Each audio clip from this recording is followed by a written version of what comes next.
at the MoonEyes Christmas Party, Irwindale Speedway. If it's cool and you're looking for inspiration, this is the place to go. There are hot rods, customs, lowriders, you name it, it's all here. Kind of between projects, I don't know where I want to go next, so everything's here, just looking for that one thing that sparks an interest. I'm looking for anything weird or unique. You know, people are willing to take a risk. I like the wild stuff. And there's nothing wrong with a monster truck either. Watch your show. Like I love those cars you build, man. Thanks. Good to meet you. Good to meet you, man. You make the most craziest cars, man. That thing, beautiful. Best job I ever had, man. Seems like everybody that stops me has a question about the show, so we decided to open up and just answer some questions. Love the show. My question for Ian is, what is your dream car to build? My question for Ian is, if you decided to do an aircraft, what kind of aircraft would you do? Pleasure meeting you. I should have brought my kids, man. Well, it's always next year. Come every time. Ian, I got a question for you. When you're building a car, do you start by the look of the car? I was wondering when you're gonna build a 65 fastback on Mustang, because I'm a Mustang guy. Love your show. Pleasure. Absolutely. One more time. All around. My bad. Take care, man. Things like the bubble top. How do you ever think of how to do that? Question that I had for Ian, honestly, was where did it all start, man? Like, where did this creativity and the fabrication skills come from? I don't know. I figured we'd just open up the whole show, just kind of give some back, answer the people. People always ask me what's my favorite part about building cars. For me, it's the unexpected. See you later. I like having fun at work. I'm always looking for ways to keep things around the shop interesting. Sometimes I get really weird requests from clients. Literally, this car lifts up, spins around. It's kind of half carnival ride, half Thunderbird. Working with clients is always interesting. Somehow the word got out that I can build anything, and people are lining up to see that. This is my kind of guy. He's got parts all over the place, a collection of just military stuff. Whoa, so this is like a Jeep front, but it's an It's a M725 ambulance, Vietnam-era. like a MASH Jeep. I used to have all of them. I had the 715, the 726, and the 724. And as years have gone on, I got a few other little military things laying around. Holy moly. He said he had a big truck, so I'm thinking like a lifted 4x4 or something. I walk up on it, and this is like massive. Now, it's a Mack 10-ton, 10-wheel drive, and M123A1 Charlie. I don't know what all that means, but I could tell it's big, it's heavy duty, it's all business. It was for hauling tanks or armored vehicles. I ended up getting it from my friend that had a wrecking yard. Cost me a searchlight off of a World War II destroyer that I had. So, I mean, what's the end game? What's your ultimate plan for this fine The end machine? game, I'm going to use it as a fully self-contained all-terrain motorhome when I want to go camping and or four-wheeling. Anywhere. And pretty much anywhere if it'll fit. I see. Every day is a new adventure. I never know what's coming through the door. You know the saying, necessity is the mother of invention? That was definitely the case with my electric dune buggy trick. I got two batteries in the passenger seat, a 6-volt and a 12-volt. What it's gonna do is give me the opportunity to choose a low gear and a high gear. I'm not that familiar with electricity. I am literally stabbing the terminal with a big old cable manually. Right-hand drive, ting. So we got a low gear, right? 6 volts. Then quick to 12. And we're off. You know, I really wasn't that nervous. I'm ready to go out at any time, you know. This dune buggy would be a great way to pass. I spent a lot of time indoors in the shop, so sometimes nature and myself don't see eye to eye. Oh shit, there's wasps all over the place. I disturbed somebody's home. They've been in residence a long time. As he's passing the fender down, he disturbs the hornet's nest that's underneath the second fender. Did he get stung, did you? Ian's a big guy, but he moved pretty darn quick up to that land sea container. My cat-like reflexes allowed me to avoid utter failure. I totally got shocked, you know? You're just moving along, doing your thing, and then, like, you know, total adrenaline rush. Here they come. Wow! Somehow I ended up on top of the shipping container with a broom in my hand, just reaction. With every project, you are looking forward to the first time you start it up, you know? Get that thing going and you're cruising the boulevard. Sometimes it doesn't always work out that way. Whoa, whoa, whoa! Holy shit. What do you got? Nothing. You got any rags or anything? And all of a sudden, it's like, this whole thing just starts up in flames, you know? I've lit stuff on fire plenty of times. I'll grab a rag, you know, casually walk around the shop. I turn my head and it's a blazing inferno. This thing's been dumping fuel the whole time it's been running. I whip my shirt off, I'm trying to snuff it. No dice, this thing is hot. I guess you don't have a fire extinguisher, huh? I got 3 fire extinguishers right on the wall, and I'm like, I don't want to mess up his bike. I know what these things do, so I'm just hoping it'll go out. And that sucker is flaming. It's 7 feet tall. I gotta use the extinguisher. I puffed it lightly, you know, just a little pop, went right out. Sure thing. In the end, we didn't melt anything really. Some of the insulation on the wires got charred up. It's not the end of the world. I'm just glad you remembered you had a fire extinguisher. I was looking around all over the place. No, I knew where they were, but I'm just like, I don't want to make a mess. It's only Kai's motorcycle. I don't want to dirty the floor. Thanks a lot. One of the most fulfilling things in all of these projects is that I'm kind of reliving childhood dreams. That way. It's like the magic carpet ride. I've been waiting my whole life for this. It's been said to me, if your 10-year-old self could see you now, would you think you're cool? The answer is yes. It's working. It's working. Even at 47, I'm still 10 years old deep inside. A lot of people forget that.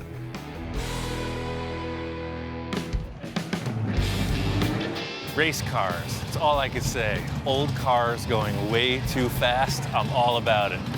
Modern stuff's one thing, but yeah. Nothing says danger like speeding old vehicles.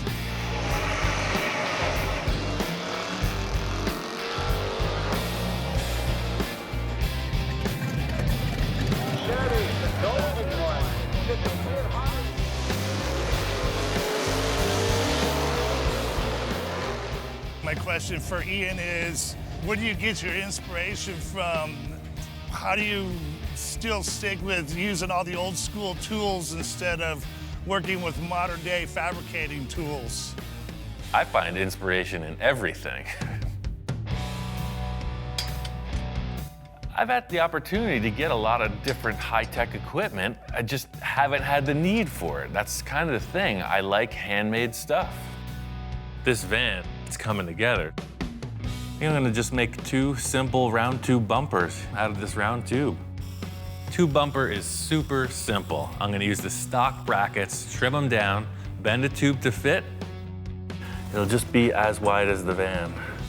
So I'll cut it off right there and weld it on. So it'll just be complementary to this center detail.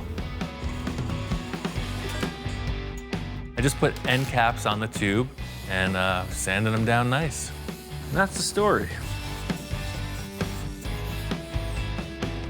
The whole concept with these bumpers is not like off-road Thrasher tube bumpers. These are just little details that make it look like it's a finished piece. It's pretty simple, right? That took me about 1 hour. See, the whole thing here was like you had this big, bulky, squared-off bumper. Now you're just showing off the shape of the body. And that's pretty cool.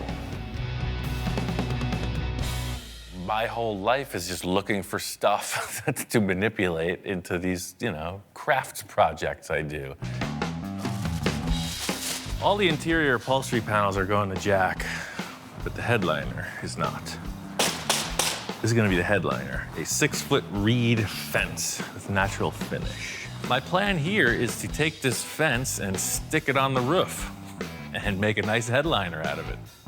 In the middle of it, if I start to think that it's kind of weird to use this, I know I'm on the right path. It's like Tiki Island in here. This is oversized, so I'm just gonna kind of creep it forward and trim as I go. Once I got the thing really stapled up to the windshield, I could tell it's gonna work. Okay, now I just trim the shrubbery. A little yard work, get the rest of the headliner in. How can you not like this?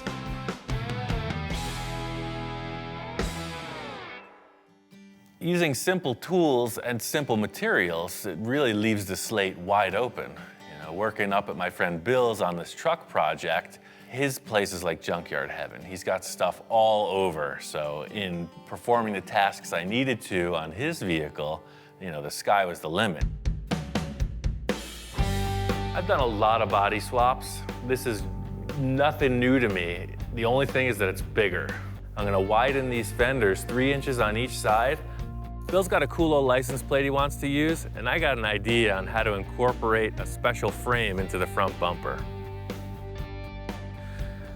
I guess the challenge is to find a piece that is strong enough to support the weight of the whole nose of the truck. Huh. I'd say that looks like a license plate frame. Some kind of piece of an old tractor. Recycle. The whole concept with reusing material is that it gives you something you couldn't have thought of in advance. That's my trip, man. That's what I like to do. Find something and make it work. This is gonna be a recessed shape for the license plate to hang out in. The bumper is convex, it's curved on the front. The lip is about the same as this, about 2 inches, but then it curls forward. So I just left a lot of extra material out here so I can just put each side of the bumper welded in here and it'll be real strong. We took his truck all the way.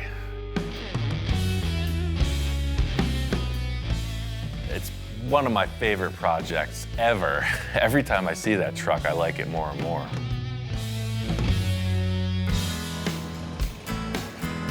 The question that I had for Ian was, where did it all start, man? Like, where did this creativity and fabrication skills come from?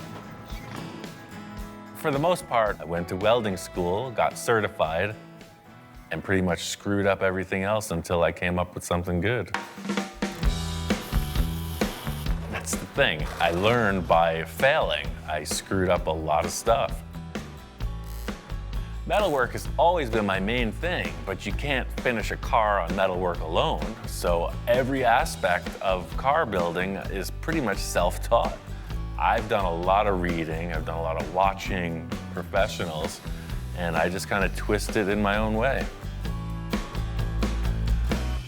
Paint is one skill I've been trying to hone. I think the greatest blessing for me has been in that I've been able to work with some awesome painters, awesome fabricators, and just in being able to watch them at their craft has really upped my game exponentially. For the 70s trike I built, it was a basic fiberglass shape, and I just felt like it needed something to bring out the lines. I got all this Elastirap product from Eastwood. It's pretty crazy stuff. It's a liquid rubber coating that you can spray with a paint gun. So it's a sprayable rubber coating that is either permanent, or if you prep the surface correctly, you can peel it off. I think it's gonna be perfect for this trike. I'm setting up a whole series of tape lines that are gonna accent these ridges in the body. I sprayed the whole thing silver, and just like most of the work I do, I stared at it. So that last line comes down like that, and that's there, and yeah, we got it.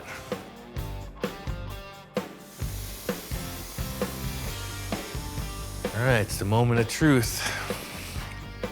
Oh, look at that. Quality control. Here he is. What do you think, man? I'm pretty happy with this. I think if I clear coat the whole thing with this really fine metal flake, it's just gonna give a little pop in the sunlight.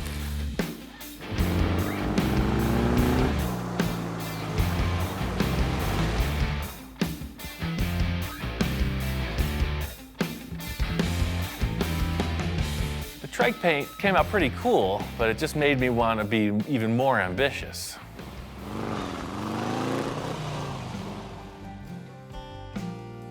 I built the cartoon hot rod for my friend Mark. It was based on Johnny Jalopi's drawing, and I knew that I was gonna have to up my paint game to really get the look of those graphics. In an effort to stay true to the drawing, I had a guy who does stickers scan this into his machine and cut them out on his vinyl sticker cutter thinger.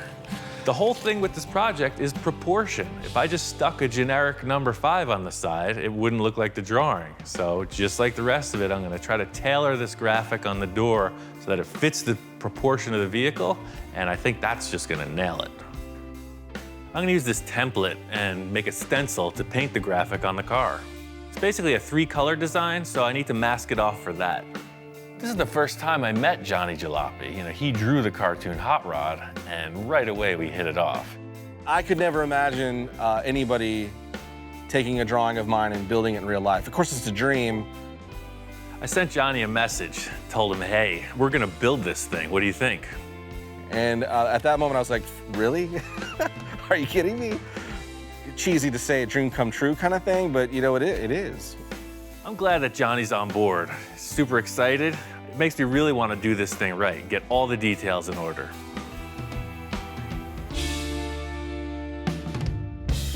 The car turned out great. The paint helped sell the whole concept. Aha. Hey, man. Hey, what's going on? Holy cow. What do you think about that? Kidding. Johnny and I collaborated again. This time was on a personal project for me as the space junkie. With this project, I really wanted to push the limits, come up with a really unique paint scheme. I'm a little nervous, way excited, because you know, we're peeling pack just to see if the graphic worked. And the more that got peeled back, the more excited I got. You know, like it's gonna work. Once I got the brown paint on, we pulled off the tape. It's looking good, but it's still kind of unknown until we get the second color in place. The whole design gets taped over yet again for another color. This part becomes super critical, that we really are meticulous in making sure that the turns are good and the lines are crisp, because this is gonna be the graphic. The next color was this cream tone, and that has the silver flake in it. We put that on, and you can really see the effect of the metal flake. Pulling off the last set of tape, you really see the contrast, and that's it. It's sparkly. It's like Las Vegas. So we laid graphics down, we got this cool chassis, and now it's the excitement of knowing that Ian always takes it to the next level. And what is that next level gonna be?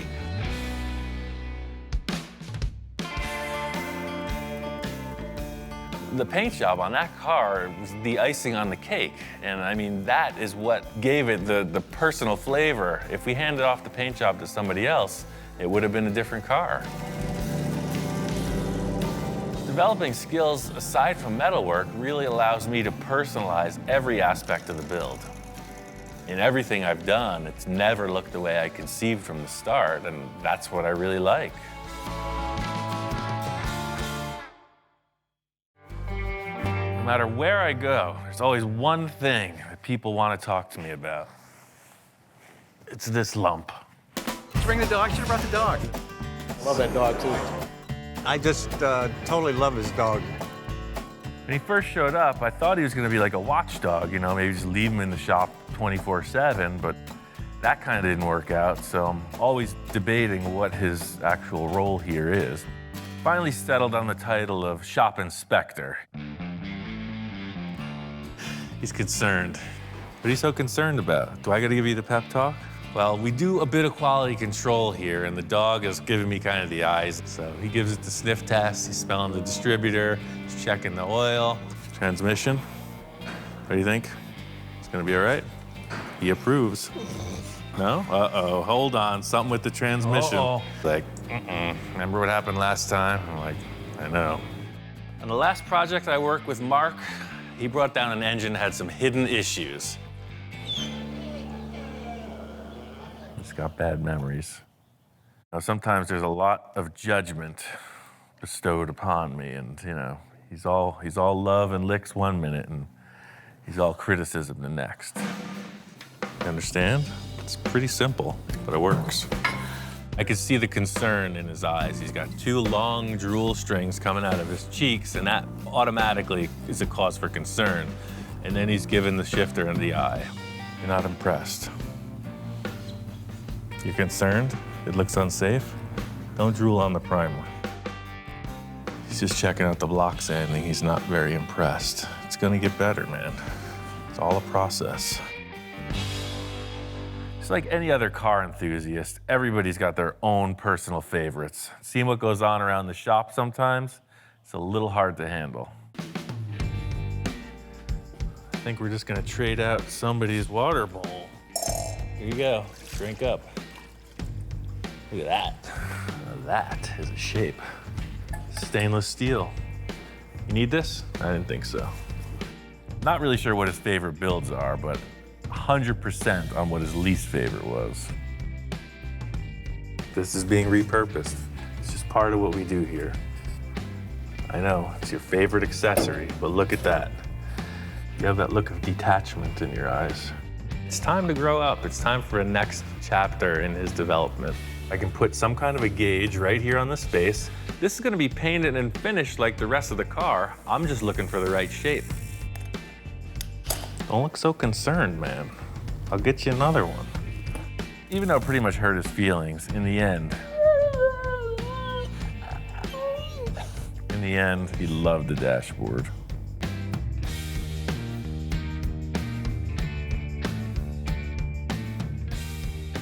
He's not really one for interviews.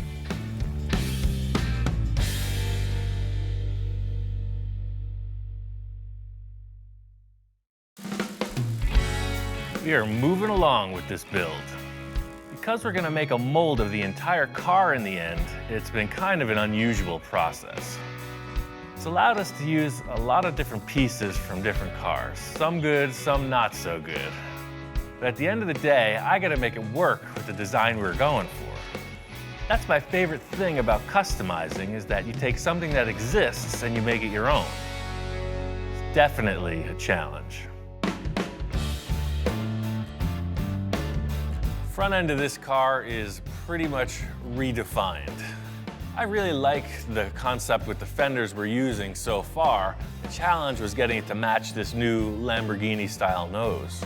The crazy thing is I think I got away with this. Putting the Lamborghini nose on here was a real hard mend with this contour, but by using these lenses, it really helped this flow right down into the steep angle of the nose. It's pretty cool, huh? Because you can see now, just another clay model representation. It's probably the headlights. If you see the lenses, then you'll understand. These plastic lenses, they really helped me create this symmetry because I have definite mounting points and angles to contour the fenders off of. So the reason I wanted to use these was because this curvature here, you can see it gives the fender a reason to flow right down into that steep angle from the other nose piece. You could go any direction with the headlight choice. You know, something super expensive, maybe even Lamborghini headlights. I went to the local scrapyard, looked around, and found something I could modify to work. The thing I saw firstly was this cool shape. I don't know how to describe it, but what I like most, it's got a really modern projector-style headlight bulb in there, and we could modify anything inside this housing.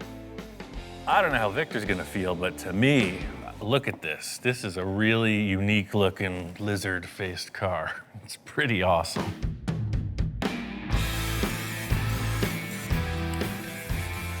I needed some kind of symmetry, so I was able to make a template off of this grill opening, and that gave me the angle and the distance from this shape here, and then just flip it, and that's how you get the symmetry. I was using these as tools, but in the end, they look pretty darn awesome. Cool fact of these headlights is they are production car parts. They got some numbers on them. I'm sure we can get a duplicate set. This is a really unorthodox way to build a car. We've never done it like this before. I just hope we can tie it in as the end time comes, because it's pretty loose. There's 2 giant holes in the side of the car. Just don't look at that, don't look at the roof. The nose looks good. The big challenge in this whole thing is that we're kind of just coming up with one aspect of the build at a time. It's it's almost like charades. In other words, I have a piece and I'm explaining, sounds like this, feels like this, and Victor comes up with what he hopes is a solution. Or versa versa. Victor brings in some stuff and I gotta figure out how to put it together. This nose piece is completely void of any grill or insert. I'm working on the headlights, the upper side of it. The wheel arches need to get fit in as well. You can see that this wheel arch opening definitely is not gonna be okay. It's way too far out. I got an idea that just might fix the problem pretty easy. Victor's showing me all these old parts laying around the yard, and he's optimistic. I'm thinking these burnt up fenders are worthless. It turns out I need this shape for this task.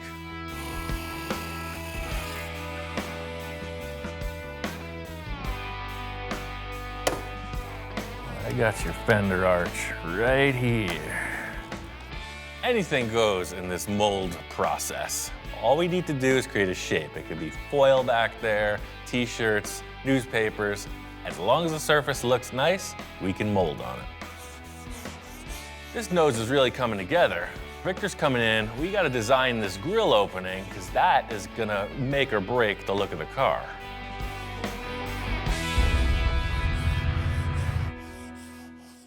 Ian, what's going on? Hey.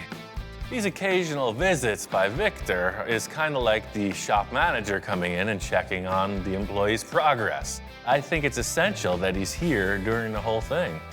Wow, what a difference. That's amazing. You blended in that Lamborghini front end like perfectly. It's good to see that Victor's happy with the front end. I showed him my idea for the headlights and I could see his wheels are turning. He's kind of liking the idea. Yeah, no, that's gonna look awesome, man. Look at that. It's gonna give you that like mean look. And what I love about what he did when he contoured the hood and the headlight, it gives you this like round fender, just sleek, like made for speed, supercar speed. This guy nailed it again.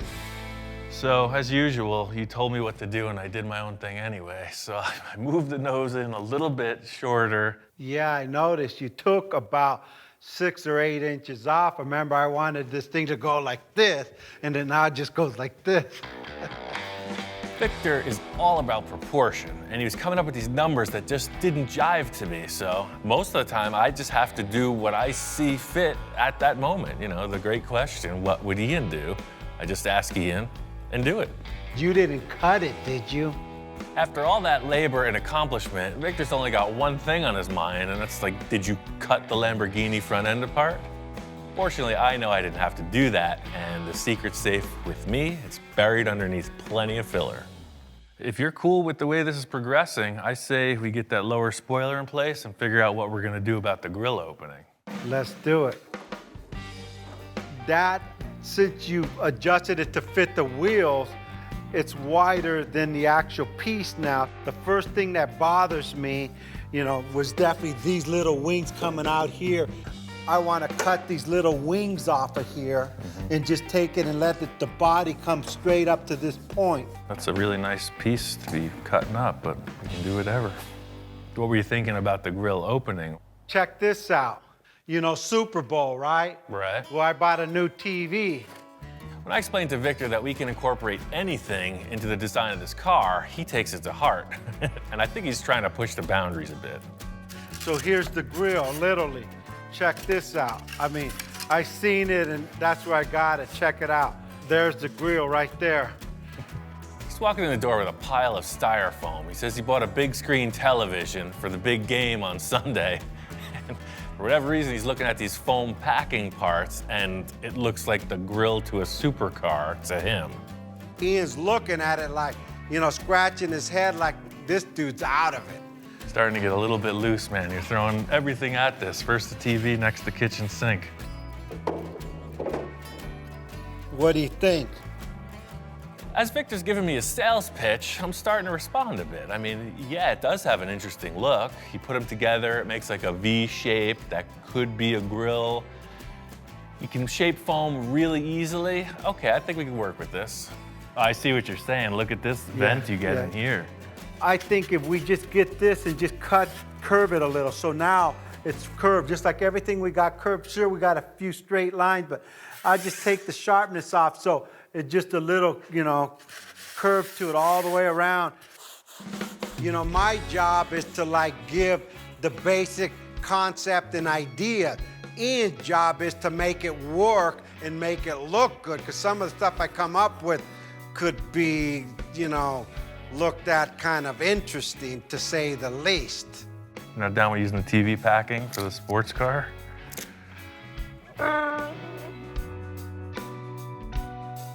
In here, this is the bottom piece. The screen in here for the radiator. The screen in there for the radiator. That baby's done. So you've been thinking about this a little while. I had it in my vision, but yeah. Since I bought a TV, that was the cheapest TV I ever bought, because now you got a Lambo Grille.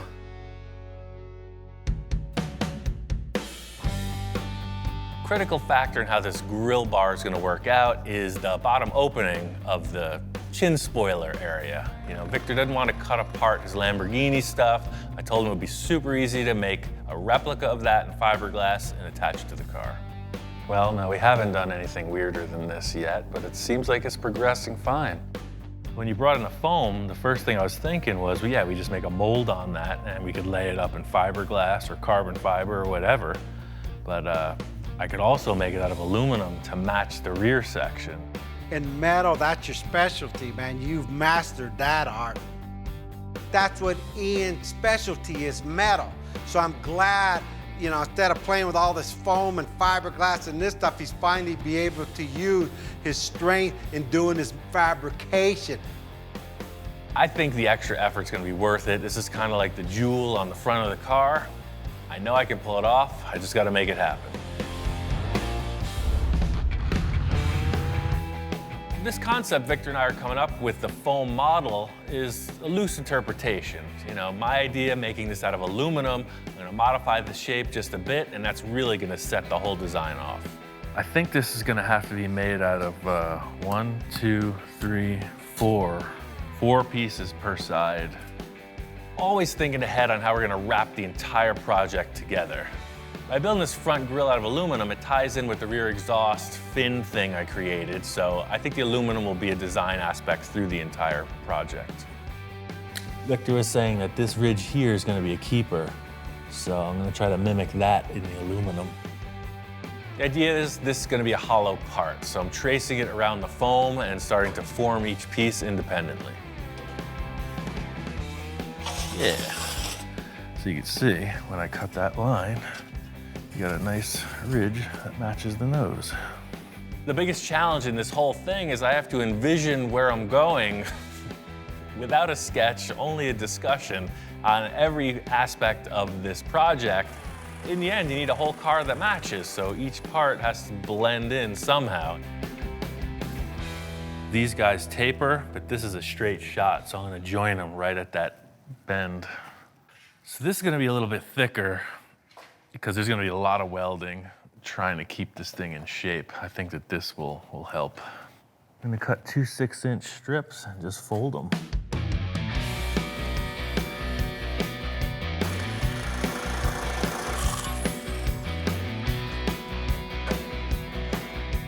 This material is kind of thick. It's starting to push the limits on this sheet metal brake, but it's working out. See, that handle's the result of some aggressive use. The main thing here is to make sure all the pieces have the same degree of bend and that they're all fit up symmetrically. 2 bottoms, 2 tops. It isn't really a complicated shape to create, but it's got to look like the foam model, so I'm just using that as a template. I'm literally building the metal panels around this foam structure just so it looks like our model. Even though we're modifying all the parts of this car as we go, what I try to do is make the most refined step towards the end game. So all this metalwork, I'm really thinking ahead so that the keeper pieces are really a nice finish. So this is pretty much set up to weld. It'll take a long time to weld this without warping it. and then sanding it so it looks seamless. But that's basically the idea. You got these two 6-inch plates parallel and a nice crown on top. You know, just refined Victor's foam idea a little bit, but there's no waves in it. It'll be perfectly straight. This is a nice little project to take me away from all that sanding. So metalwork is kind of the realm I thrive in, and to do something really, artistic is more like jewelry than just car body fabrication. So it's a nice change of pace. I'm using the TIG welder on this aluminum just because it's really versatile. In these odd shapes I'm welding together, I can make sure everything has got a full penetration weld. That way when I polish it back, it's still strong. The whole idea here is just keeping it light as possible. I didn't put any back on it because I'm gonna chop into here somewhere to fit around the body of the car. And then later I'll just put a couple cross tabs to brace it. Right now I'm just gonna sand off all this stuff until it looks like a perfect finished piece. Finishing process on this metal part is just like bodywork. Using these 3M discs just to rough everything out. After I get the surface knocked down, it's just a series of finer grits to bring this thing out to a polish. It's just block sanding, man. I know it's boring. It's not as exciting as the rest of the stuff, but it counts. All right, so that's pretty much the story. So now all you gotta do is figure out how to put it on the car.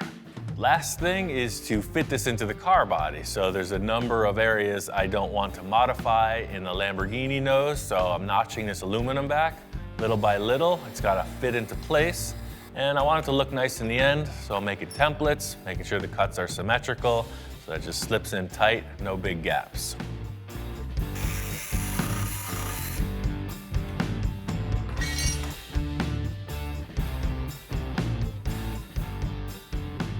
The whole thing is this face here is going way too far forward. Part of what the remedy might be is to pie cut it. Came up with this idea to pie cut the V just so it fits in a little bit better. It's kind of risky to do at this point because I'm working right through the old weld joint. There's nothing to support it or really gauge the shape. Another trial and error thing. We'll see if it works out. Okay, that looks like it's doable. There's only this little piece of metal holding the whole thing together, so I gotta get that onto the table and weld it secure. Just gonna match these, weld them, and then we can set them in the car and join them.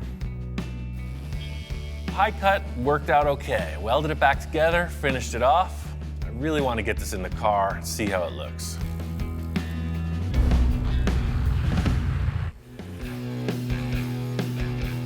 I changed around a few things from the original flat concept.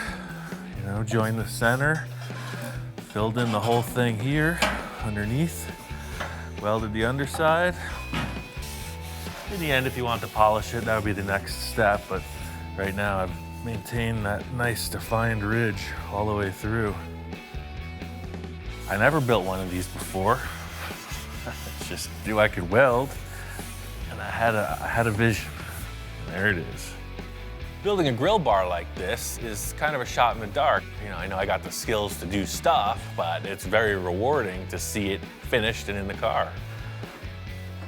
Look at that thing. It's just what the car needs. A couple things I want to finish up before Victor checks it out. This is quite an improvement. One more element that's going to seal the deal. I'm always thinking, everywhere I look, there's potential. From behind, curtain number 3. I found this mesh. I don't know what it is. It's like a paper substance. There was just a box of it at one of these scrap yards, and I bought it. It's like you can see me at certain angles, and when I turn, I disappear. The whole purpose of this mesh is to shroud the mechanical look behind the grill bar. It's also got to look cool, and most importantly, air has to flow through it freely for the radiators. Pretty space age, huh? It's not metal, it's not foam, it's something in between.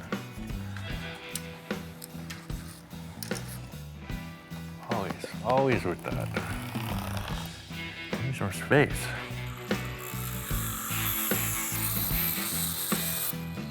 gonna mock up this mesh to complete the package, give it the whole look before I show it to Victor.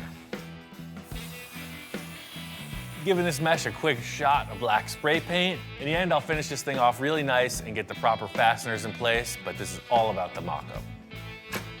Ian, wow, what a difference. That's words that I can't say on television. This guy made this grill out of aluminum and curved, rounded the edges. He really put a lot of thought in that because the craftsmanship on that grill is just like perfect. That is cool. And actually that finish is pretty cool.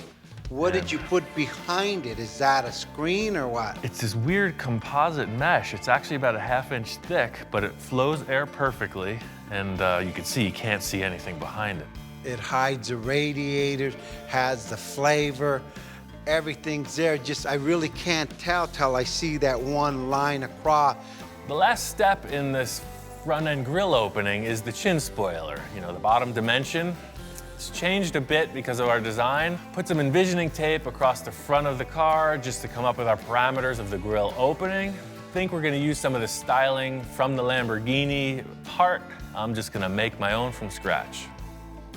That's kind of what I'm seeing, just to clarify with you. So this gray is basically representing the car body line. It's critical to have like a heavy element on the bottom. You know, that's what grounds the car, so it makes it look super low. Right now, it's all up in the air, so to get this bottom part in place is gonna seal the deal. And again, we're not just sticking found parts on the car, man. We're making everything, so I'm all about that. So it'll look like the other part, but it'll be homemade. Let's do it. One of the benefits about working with fiberglass is that you can flesh out an idea pretty quickly. But Victor and I decided he didn't want this raised center section, and then he didn't want these upright fins on the side. So you can see what you get in the end. It's almost a perfect match. If he doesn't like it, we'll just do another one. Finishing touches are just to paint it gray, make it look like the rest of the car. You know, that's the neutral tone. Fortunately, this fiberglass nose Victor brought in has holes. It was the same way that the original car was put together. They just bolt up. Done deal. Yeah, so now you really get that look. The whole thing with this design is it needs that bottom. Otherwise, it just looks like a suspension bridge. You know, it's just two legs. That bottom makes the two air vents completely apparent. One of the last things to do will be fitting the outside edges of the chin spoiler to the final contour of the fender. Leave an extra space for now, because you never know, something just might change. Just one step at a time. You know, you're looking at the car through these goggles. That's looking good. That, not so much. There's a whole thing going on. Definitely nailed this grille opening, but there's a whole world of trouble on top of that car. Can't look like a Sterling. Crazy thing about building these cars is that you get this small glimpse of victory, but then there's like a huge task on the next step. The ugly duckling in the equation is that roof. The big problem here is you got this massive flat panel. It just takes the nice curve of the car and it disappears. So the side profile of the car is dependent on this roof line. We gotta figure it out. I know that the roof was one of Victor's favorite parts. It's what set off this whole car build, so it's gonna be a delicate dance in telling him how much it has to be modified. Radically modified.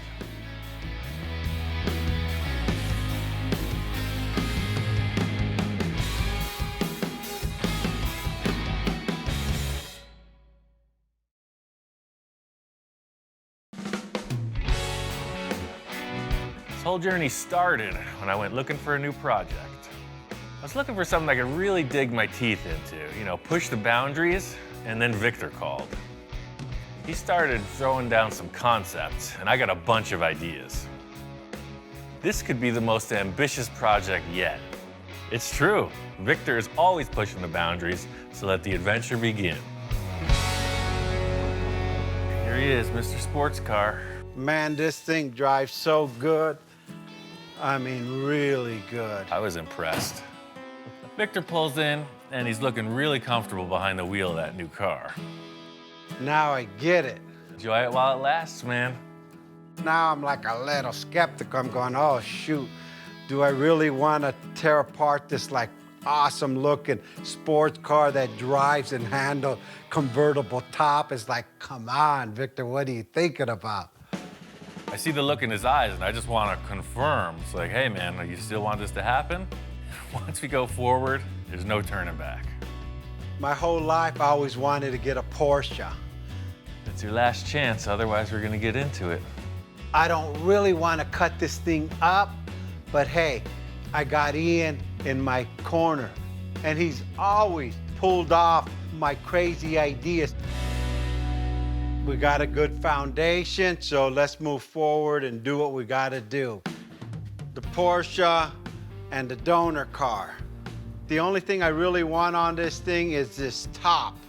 You know what, we may use some of the silhouette, but this top, the way it opens, gotta go on the Porsche. Because Victor's been so vague in his description, I'm just trying to figure out something to get Victor's idea in motion. He's got these two cars, he doesn't want either of them, so I'm assuming it leaves a lot open to my interpretation, so I'm gonna go forward in the best manner I see fit. I think the most straightforward thing to do is for me to just cut this thing into multiple pieces, get the chassis out of the way, and then tomorrow we'll tackle that one. Here we go again. We're on the next journey. Where we're gonna end up, nobody knows. We don't even know. Ian looks at me thinking I know what the heck I'm doing, but in my mind, I don't know where in the heck I'm going. Victor's heading on out the door, and I tell him, enjoy that Porsche while it's still intact, because I got plans. That's my baby, right? You could cut the heck out of anything you want, just don't cut my top. Okay. Surgical precision. How do I look in this thing? You look good, man. All right, I'm out of Dodge. Have fun. I guess the first thing is to lift this roof up and get rid of it in one piece. One thing I can say is I'm a master of disassembly. We're gonna work right through this car, pretty simple. I said, it's not locked.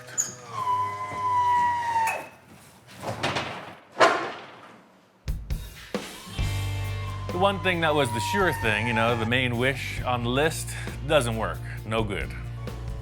Nothing. It's not even budging.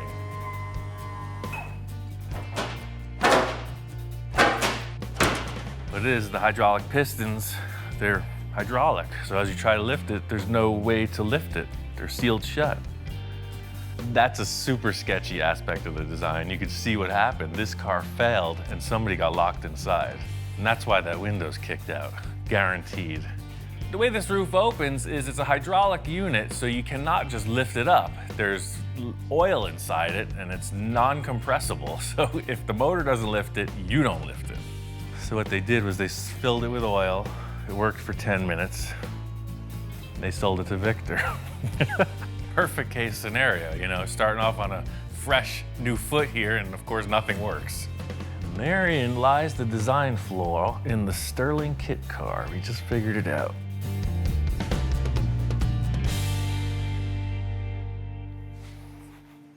Just gonna cut these 4 bolts and start over.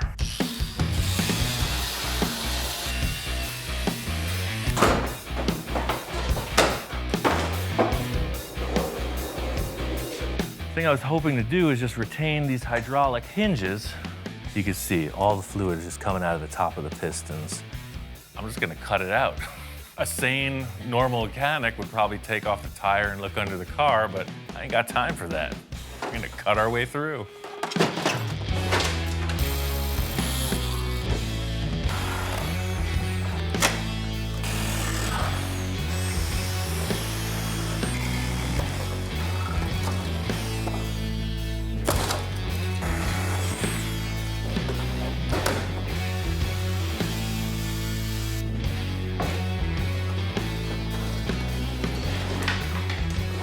Ugly body's out of the way. There's a pot of gold at the end of the kit car. It's a Volkswagen chassis. Perfect running vehicle. I'm taking it home. The funny thing about putting this on the floor is all of a sudden it's just a concept car. It looked kind of weird up in the air with the Volkswagen suspension under it, but it actually looks more like some kind of a race car once it's laid down on the ground. Kit car is gone. Victor's bringing that Porsche back. It's a whole different process.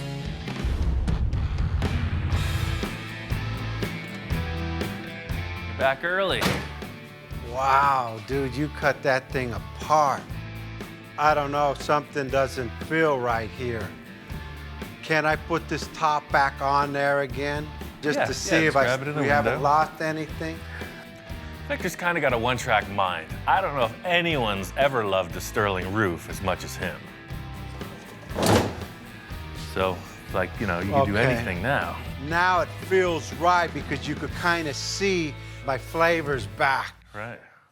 The number one thing I found out is that hydraulic unit is bunk. What happened was they filled it with oil. You were able to lift it 5 times and then it failed. So that either needs to be rebuilt or replaced entirely. I'm not concerned about the hydraulic. I was concerned that he's gonna cut my roof. You never know with Ian. So this thing's apart. I'm ready to get into the old Porsche, man. I got a couple ideas on that. I'll just take it all apart. By the time you come back tomorrow, this thing will be bare bones, ready for construction. But remember, one wrong cut of a wire, it won't turn on, it won't go. This thing has sensors everywhere. I know, that's what I was reading about online. I did my research. I know how to take it apart without messing up with the computer. I'm on board. Let's do what you gotta do. Might be a little painful to see it break apart. Like, really painful. You know how many people are gonna be pissed off at you, not me, people. He did it, I just watched. This is the part where some people flinch, but just like the surgeon in the operating room, you know, sometimes you just don't want to see it, but you want to get fixed. All right, man, I'll start taking it apart. Talk to you later. I'll just... Don't be nervous, I got this.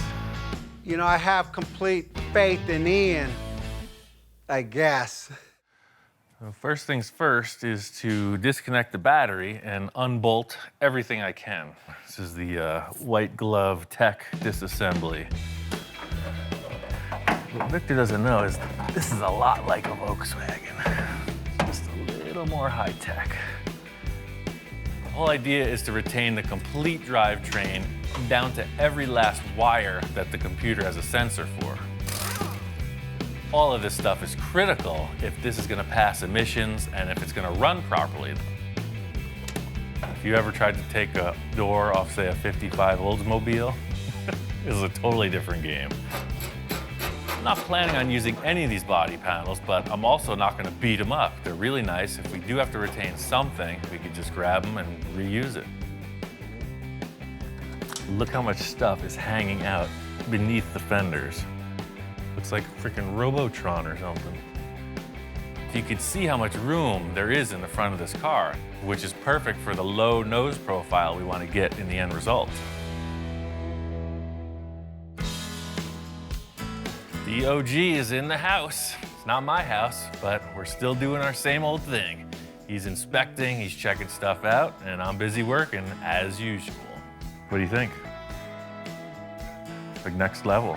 I mean, we haven't done anything like this before. I don't think this dog is much into imports. You know, he likes the old school hot rods, customs. This is kind of a first. It's new territory. I'm guessing he's gonna warm up to it. I knew that everything from the doors forward was gonna unbolt. It came apart no problem. The back is a different story. I don't know what we're getting into. No turning back now. I'm waiting my whole life to do this.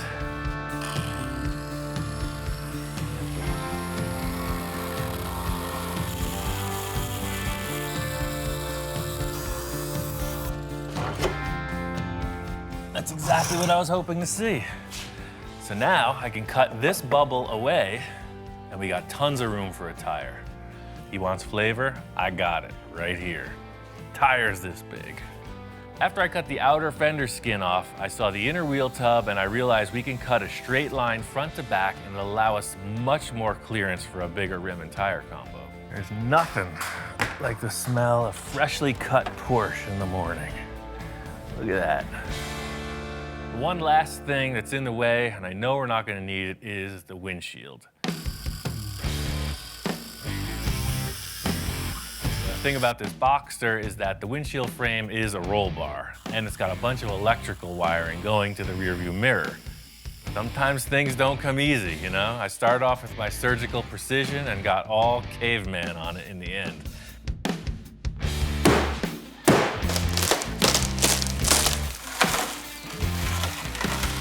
I love the choice Victor made with this Boxster.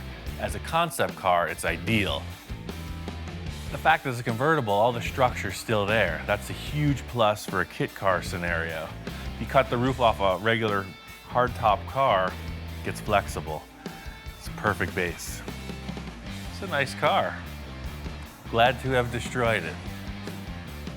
No turning back now.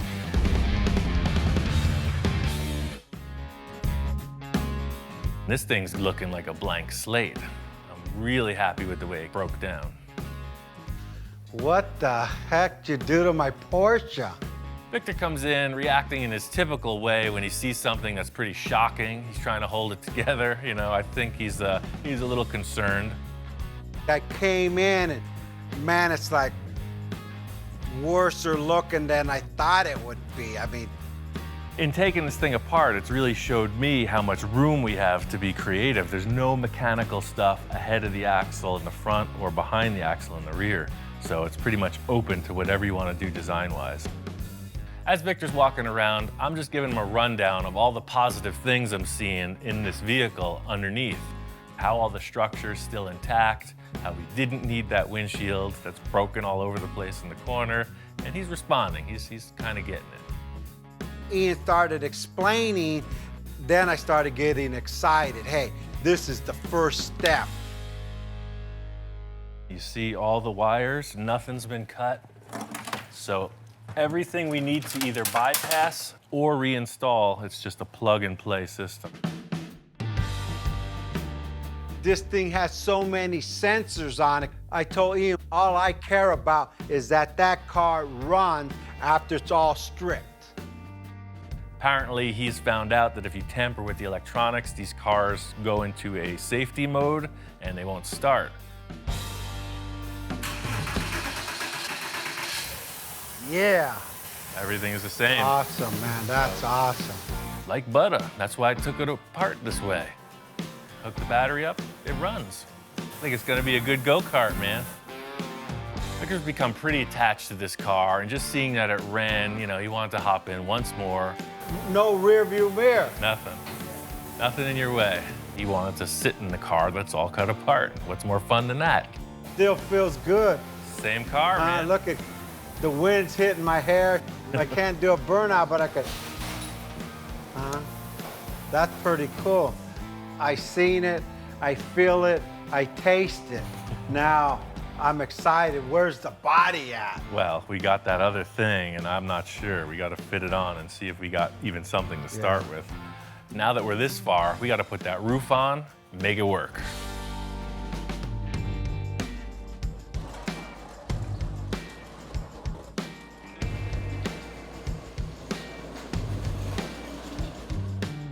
I mean, just to realize some form of an idea to hack two cars apart is a pretty big investment on your part. I hope something here is gonna work. I gotta cross my fingers. 1, 2, I need more luck. 3, 4, 5, 6. Okay, let's go for it, man. The thing that I was mainly concerned with from the start is how wide that dashboard is. That actually fits. Wow. What the heck?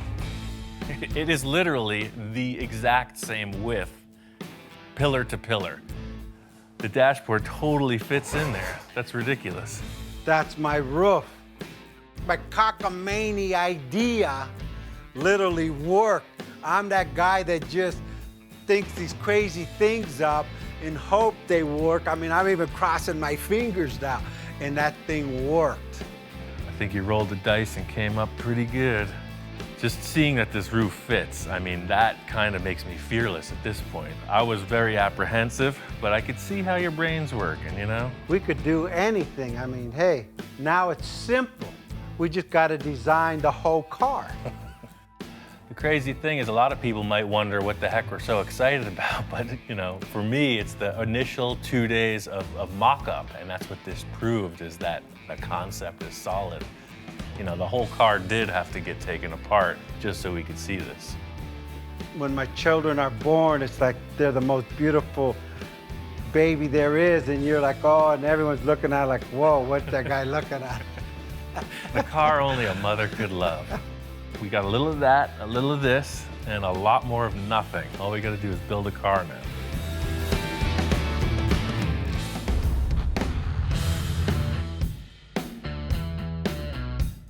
Out here in Pasadena, the Art Center College of Design, their annual car show.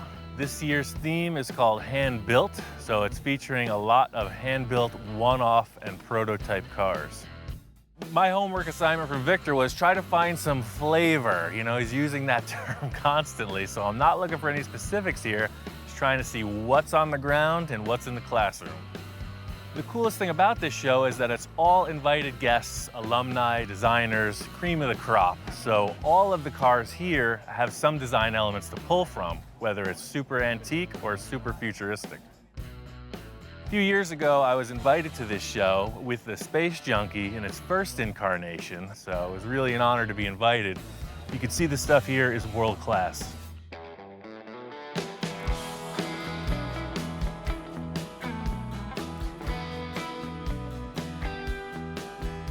They got a lot of really expensive exotic cars here. I was looking at this McLaren mostly because it has a side vent profile that mimics what Victor and I were discussing. There's also a lot of stuff that I can't even pronounce. Carbon fiber, one-off prototype supercar stuff. This McLaren has a door that opens by a wave of your hand. I don't know how it works. A heat sensor? It's like the magic touch, look at that. Yes. Super cool. Some of the things I was really paying attention to were the side vents, the exhaust placement, all the different features on these supercars.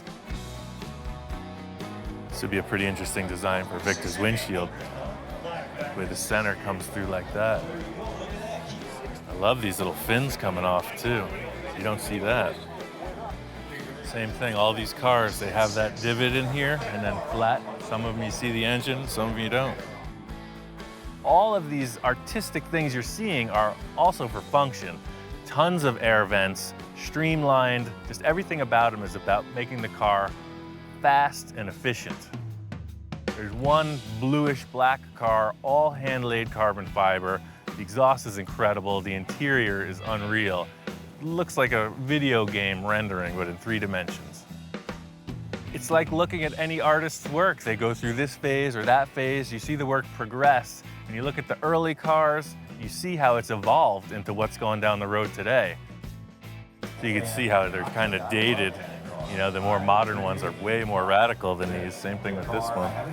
That's the crazy thing. When you see the super modern stuff, if you didn't know the history, you wouldn't be able to identify them just by the look. But after studying it for a bit, they're pretty easy to pick out. You know what brand's what when you're looking at certain aspects of the vehicle.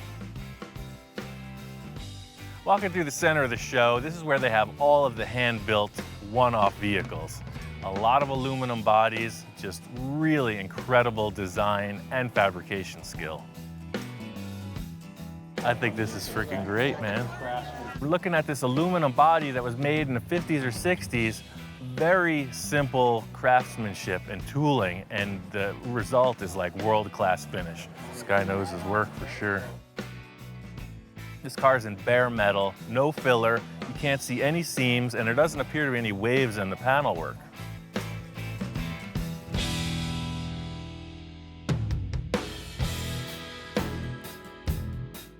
It's really about trying to find something unique. I'm looking for the oddball. There's this 1936 Scarab. It's like a minivan from the past. Incredible. The thing I love about 30s cars is the Art Deco stuff. This is totally inspired by some kind of an insect. You see the beetle on the front, the way this all opens up. I don't even care how this applies to the car we're doing, but come on, flathead V8 in the back. I want this. I'll trade this guy 6 cars for this car.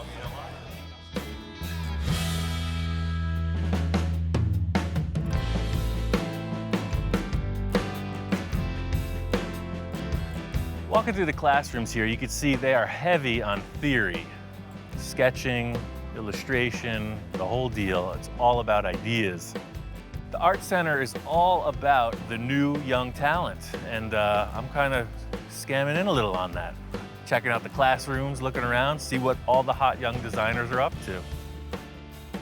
It's really about trying to find something unique. I want something that's completely unidentifiable and like hypnotizing.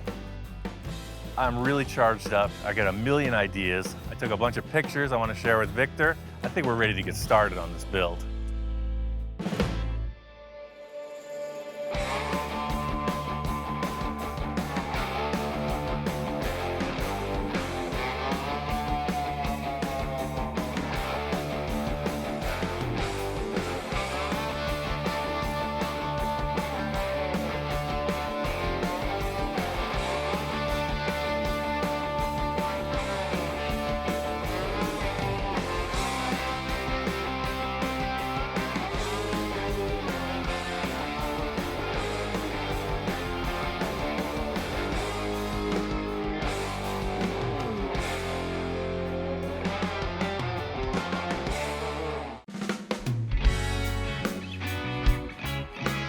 This whole project started because I was looking to do something that I had never done before. And this project has evolved into something a little more than that. Now we're building an entirely custom car body, and we're building a fiberglass mold on top of that. It's gonna end up kind of like a model car, except full size. It sounds simple, right? We got our work cut out for us. We made great progress on the rear end of this car. Pulling that Porsche bumper really streamlined the effort. Coming around to the front end of the car, there's absolutely nothing there.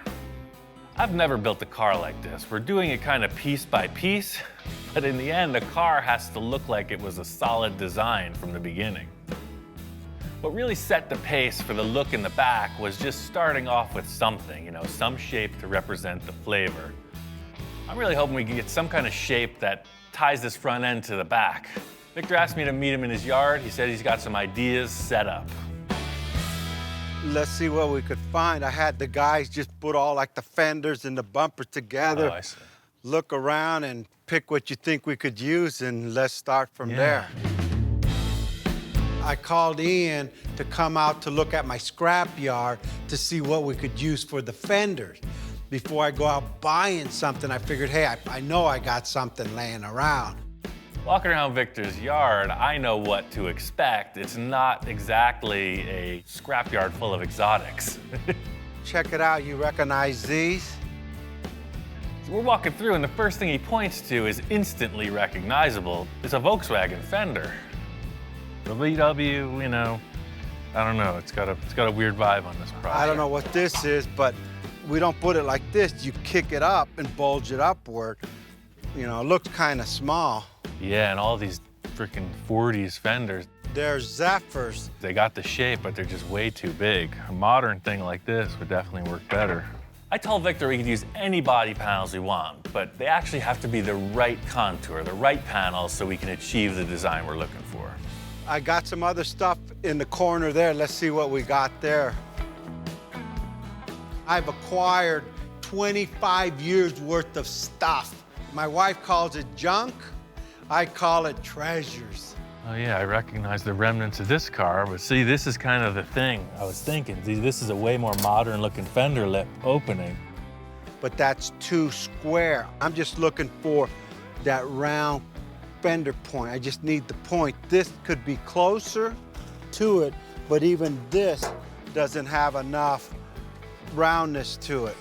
You know, I know these parts are pretty rough. I mean, like really rough. But hey, with Ian, you never know what he comes up with. Yeah, check these ones out. This, I think, would be more like it. I don't know what this is from. It's probably a newer, I don't know what these are. It looks like they got caught on fire. Yeah. What the heck, both of them?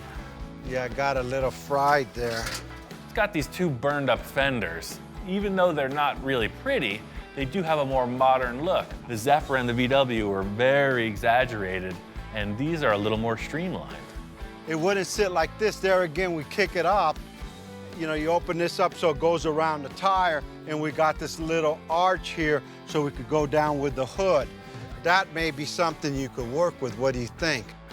Victor's got a lot of wild ideas. You know, he's totally shucking and jiving. He's giving me the sales pitch of the century, saying we can pull this off with the parts that he's got. We just got to get him in the shop, see what happens. Just like everybody says, hey, if you build it, I will come. If I give you the points, Ian will make it work. Right. That's my philosophy. Here he goes. He's pulling me into another three-ring circus. Well, what's up with this bumper here? What the heck's this about? Building projects like this behind my back? It's something I picked up at Pomona. I mean, the price was right, I didn't need it, and I bought it. Looking at this bumper Victor has, it's definitely from a tuner car. It's not really the flavor we're going for, but it just might be a starting point. I don't know if this will just fit right on the car, but it's like the rear bumper. It's a perfect starting point. You know, we'll change the styling somehow, but it's already a fiberglass bumper. All right, let's try that out. I'll grab you the got two two fenders. fenders in this. I mean, see what it does. Pretty loose looking pile of parts we got here. There is some potential, we just got to get it in the shop and see.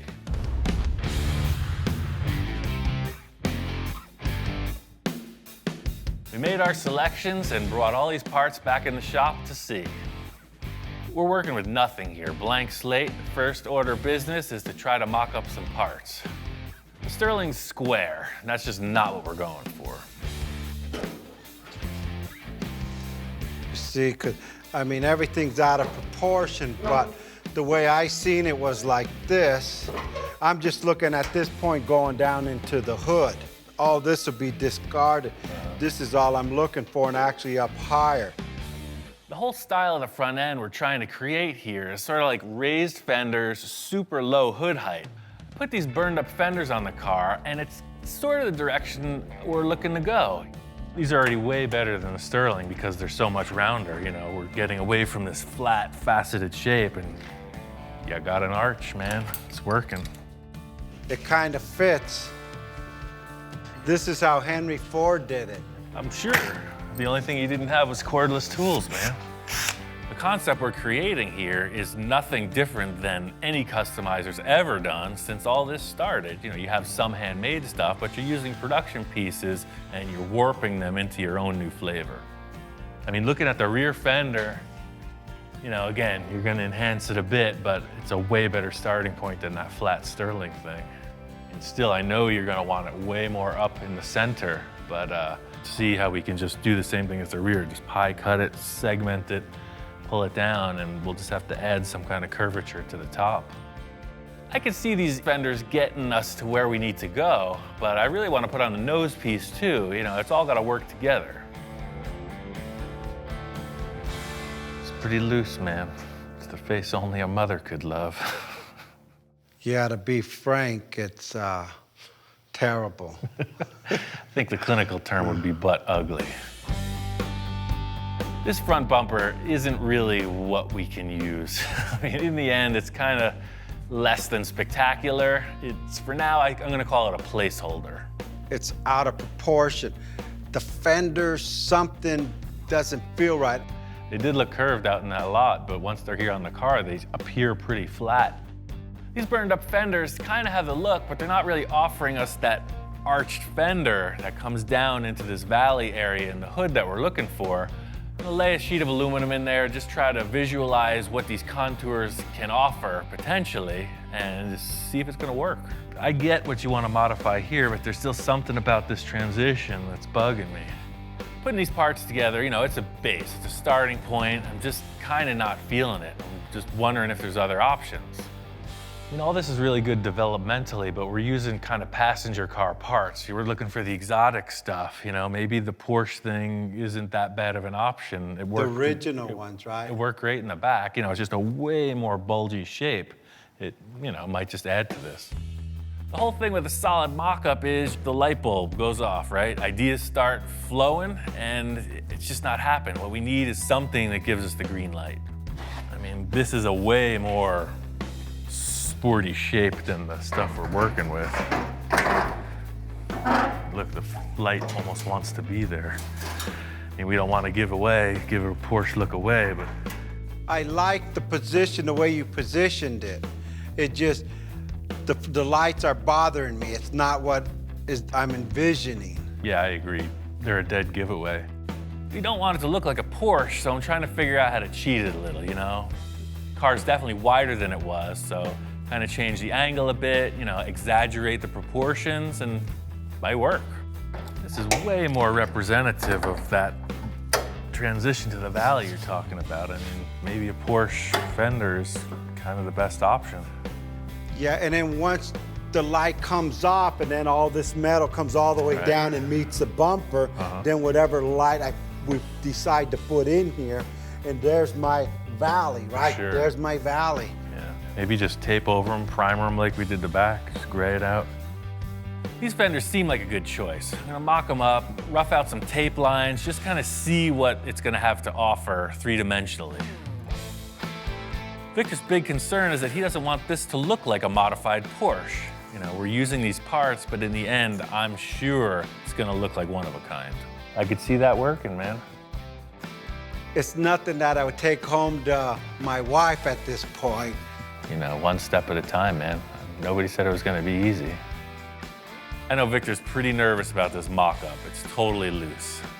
I got a couple ideas. I think we could pull this off. I just gotta pull another rabbit out of the hat. Got a general idea of how this thing's gonna look. First thing I need to do is trim off a bunch of the material from the front of the roof.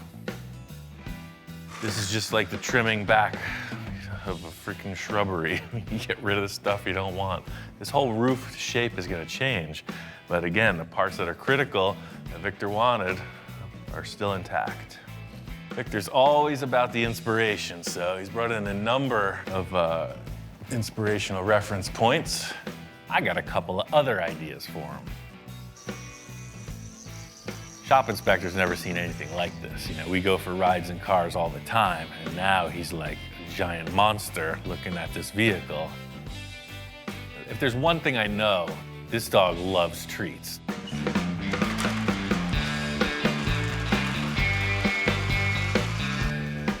Supercars. Super dog food delivery. Aside from all the busy work, you know, we got a car to build, on to the next.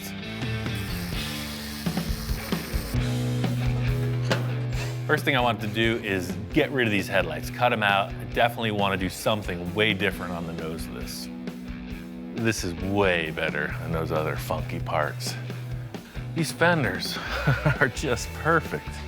Because of the rim and tire selection, you know, the fenders were not going back in their stock place. So what I did was I moved them out, changed the angle a little bit, raised them up. So, you know, even though they are Porsche fenders, they're nothing like it if you put it side by side. It's pretty impressive. But again, there's a giant hole in the car. I'm thinking about one thing that just might work. There's one thing about that Sterling is it does have the flavor of what we're looking for. Just like with everything else, I'm gonna use the portions of it I think will work and cut out the rest. Love this surface. You can see we're right on this area Victor said he was committing to. This height flows perfectly up into here. Right here it starts to rise up, and that's the area that is a foul. Like with all the other components on this car, you know, we're trying to make it our own. The Sterling hood's getting trimmed way back. I'm just using the portion of it that represents the profile I'm looking to achieve. Perfect. It's very curved, even though it made it look flat to the eye. And by screwing it down, it gives us a perfect transition to these fenders.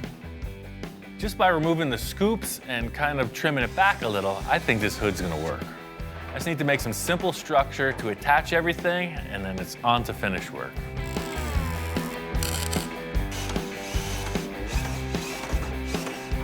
Using these aluminum sheets, it's the same process as in the rear, just trying to create a contour, something to build off, and the look that I want. Being that this car is gonna have a mold on it, in the end, the construction here, anything goes. It's purely a mock-up. Now we're getting somewhere. This is all about the concept. I'm gonna tape some of it up, spray paint it, sit back, check it out. Getting these fenders mocked up, I really see the potential of this valley and hip fender aspect Victor was trying to get his point across about. I see a issue with that bumper. Maybe that one's not the right call for the car. We're gonna have to figure that part out. I'm positive this bumper is not the right look, but what it's offering is a structure to build off of. Welded in this mounting bar to support the bumper, but I definitely have to widen it. One thing I've learned from chopping up a lot of cars is to retain the look of the thing, you section it. It's gonna cut both ends off and widen them out independently. As crazy as this sounds, my whole idea here is to just sheet the thing with aluminum. You know, we'll have a blank slate and we can work forward from there.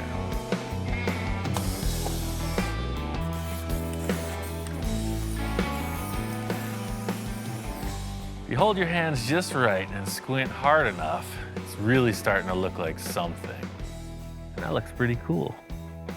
I like the way this is shaping up. We're gonna match the other side and we're gonna get a lot closer. This car is definitely looking a lot different than the last time Victor saw it, and I am curious of what his thoughts are. Before Victor gets in, I really wanted to nail this concept, so I went ahead and did some finish work. I laminated the aluminum and the fenders with fiberglass and then went over that with body filler and, starting to present a finished surface. I took a bit of a leap of faith on all the work on the hood. I hope Victor likes it. Ian, what's going on? Hey man, just fleshing this thing out. Wow, what a difference.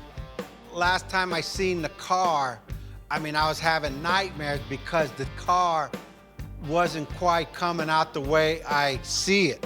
I love the lines, and there we go again. We got the fenders going down, I got my valley, then it looks like it ties in with what's going on in the back. Yeah, that skirt was just a generic layup for me to get some symmetry in the thing. That other tuner car bumper is a little strange, so whatever you want to do, man, it's ready. Victor loves the idea of the blank slate. Setting it up like this just gives you every opportunity to discuss more design. I was so tripped out last night when I woke up, man. This morning I got out of bed and I've been shopping. I need to get a front end on this thing, and I looked at 20 different styles and I think I found the right one. Victor says he's got something else to add to the car. I never know what to expect. All right, I'm gonna go grab it out of my truck. At this point, I'm thinking, hey, it could be anything. Hopefully it's not a new rear bumper. Ian, check this out. You won't believe where I found this. What the heck is that off of? It's a Lamborghini front end. Wow. Found a Lamborghini junkyard. Don't ask me what year. This is not what I was expecting at all. You see, I'm going about it with a bunch of aluminum foil and body filler, and he pulls out the supercar card. That's good stuff. It's not what I was expecting. Expensive. My back pocket's hurting. There's nothing here. Look. Wow. Does that look familiar? Wow. You're going for it, man. That's it. That's the right call. That's all I got left. The other thing looked kind of like a Honda tuner car. This thing is nasty.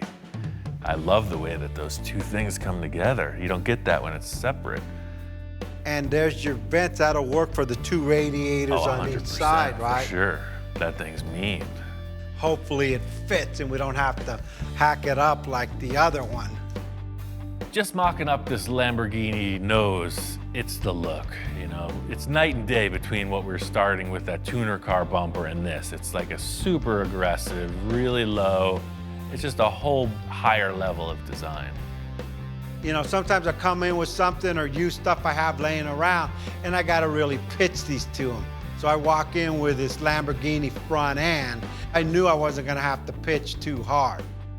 On its own, it looks freaking awesome, but to get it to fit with the car, we're gonna kind of have to change everything. We're gonna have to blend out all those hard edges. We're gonna have to cut back 90% of the work I just did. I got a couple ideas, man. The thing is, just get out the tools and try to make it work.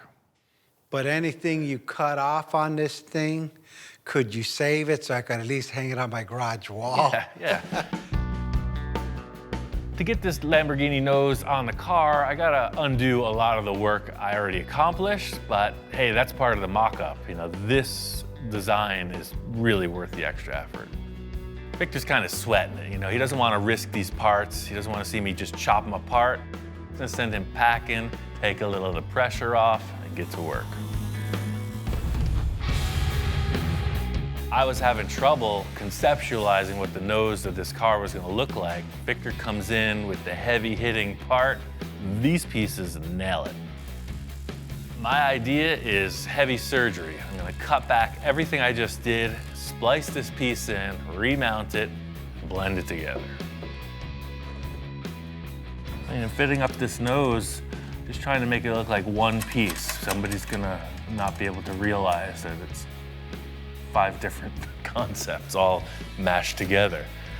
Definitely cutting off this edge here. So I put 2 fasteners, one on each side of that. I'm gonna cut this right off. When I blend it together, all this hardware disappears. So pretty much the surface does this. I don't know if you can see it, but I can. The whole thing with this process is it's kind of so reaching in the dark, you know, it's just looking for these little glimpses of hope to carry you through, because trust me, this isn't easy. This is like the challenge of a lifetime, and we're going about it pretty haphazardly. To fill in these gaps, the same process as with the fenders, just some aluminum sheeting, fiberglass, filler. You know, one thing I've always wanted to do is, you know, build complete car bodies in the style of Ed Roth, and you know, this is very similar to that. Glomming a whole bunch of stuff together, no matter what it is, and then making a mold on it. The thing with the mock-up is it's about visualizing if you can move forward, you know, so taping it up, spraying it gray, it gives you perfect representation of a yes or no to your question. This is why I'm doing this with the gray stuff. So you kind of sit back, look at it, it's gonna work. You know, you got 2 drastically different styles in the bumper and the fender design, but we're gonna do a little deletion of both, defining ridges, kind of right in there. One thing about transplanting this nose piece on it is it doesn't really work with the ridges on top of the fender. The look of the other car was defined by these really sharp cuts in the body panels. This one doesn't have any of that. So I'm just gonna cut this off right here, and the filler's gonna delete this rise. The filler's gonna come right up and over. So you won't have this or this. That's the plan, and I'm sticking to it.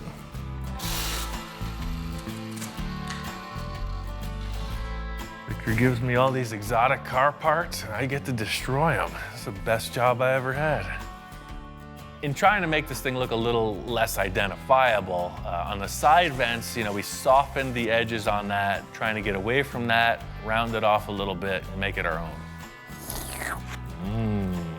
I'm really happy with the progress we made on the front of the car. The nose looks awesome. It's really gonna define the styling for the rest of the car. The roof needs a ton of work, and there's no sides on the car. We got a huge challenge ahead.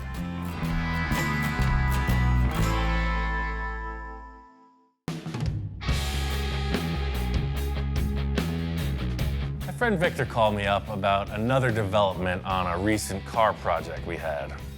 I said, hey, Ian, the Grand Nationals is coming up in the next couple months. It's one of the best shows in California. We need to get the T-Bird in there. He says, yeah, that's a good idea, let's do that. Victor's been a client for a long time. We made this bubble top T-Bird show car thing, full custom body, skirted wheels, hydraulic opening, clear plastic bubble top, just crazy, futuristic show car. Once I started thinking about Grand Nationals, I said, hey, we need to change the look of this car slightly. So I said, hey, Ian, do you mind if we blow another bubble? His eyes like lit up and go, I don't know if it was a sign of happiness or a sign of, oh shoot, what's this guy get me into this time? Trying to create this clear plastic bubble top was a crazy ride. We figured it out very grassroots in how to accomplish this. Had a couple failures, a lot of research and development. The way that we have set up, it's very limited sight inside the oven. Until the thing cools off, you never know how it's gonna stay in shape. It's sort of a Wild West shootout trying to figure out when to turn the heat off, when to raise the lid, and you never know what you get till you take the box and open it. The one we want to blow has got to be into proportion with what that car really is. It's a spaceship coming down to Earth.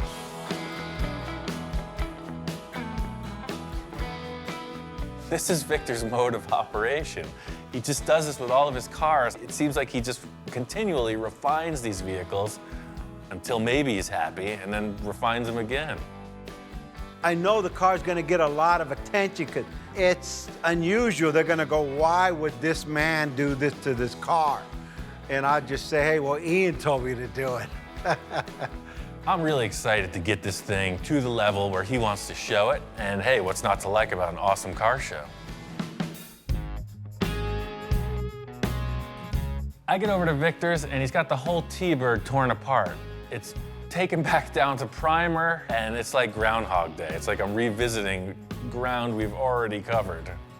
Just like all my projects, I'm my worst critic. I mean, everyone thinks it's done, and I'll say it's done, but in my mind, what if? So there was a lot of what ifs on this car.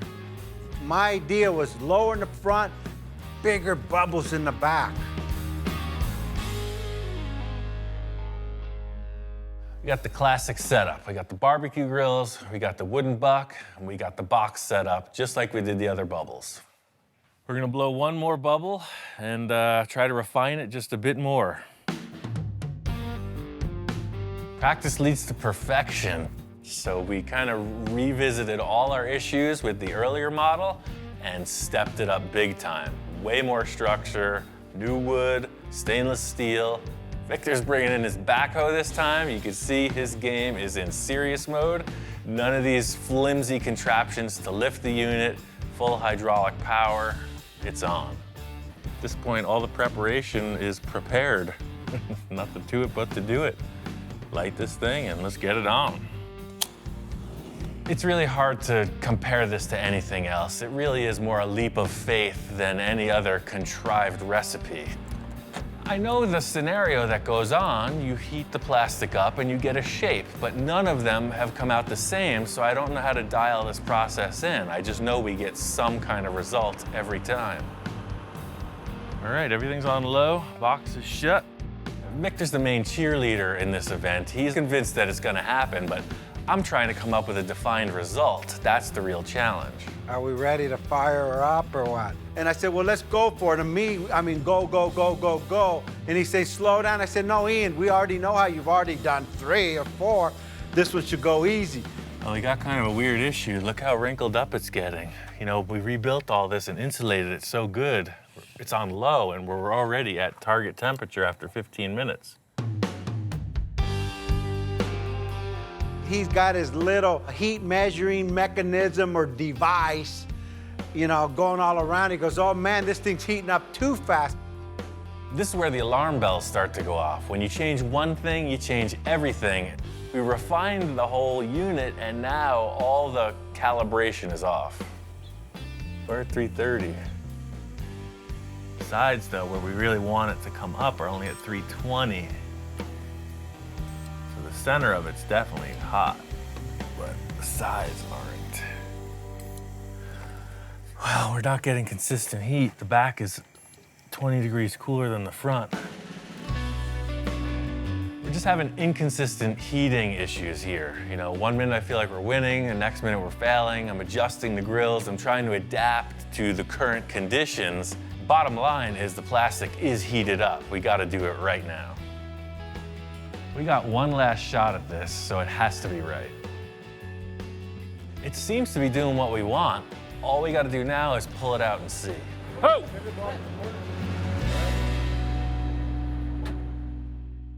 Captain, did we get it? We maximized our potential. Just leaving it up here for a few. I'm gonna let this thing cool down. It's good, it just the top bubble needs to go in just a little. You want it to be a little bit smaller? Yeah, a little bit smaller on the top bubble. Everything looks good. Victor is looking it over. He wants the front of the bubble to be a little bit smaller, so I gotta let some air out of it. Yeah, I think it's about there. We pull it out of the oven, and in looking it over, as time passes, it's deflated. We lost all that definition, man. Let's try to blow it up again. It all went away. I took a shot, tried to add more air to it, but it's already hardened. It's not blowing back up. Oh, man, we didn't get it. It's off the buck. There's no more shape in the back. I think it's a loss.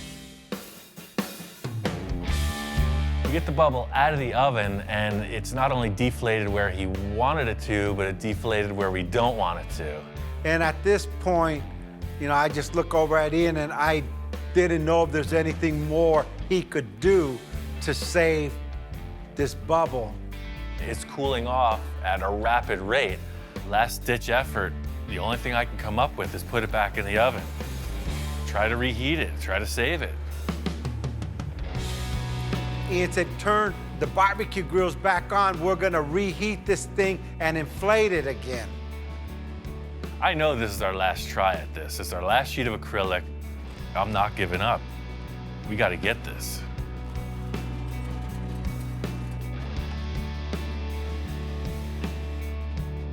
Victor's a great client because at times like this, he keeps his head together. Somebody might fall apart in a crisis situation. This is how he rolls. I'm that guy that just thinks these crazy things up in hope they work. I mean, I'm even crossing my fingers now. Where we're gonna end up, nobody knows. I think Victor's kind of an adrenaline junkie. He just likes to go for it.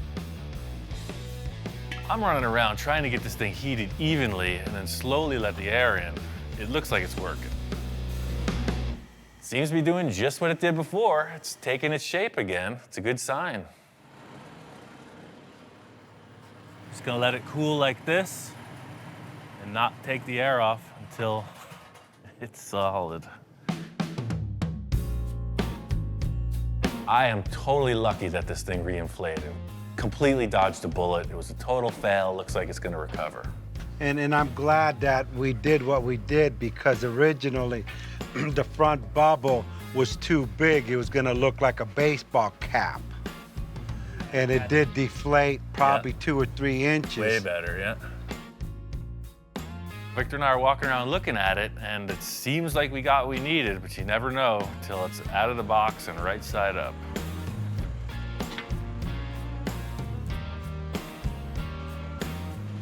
Victor's got his measuring tape, getting all science on it.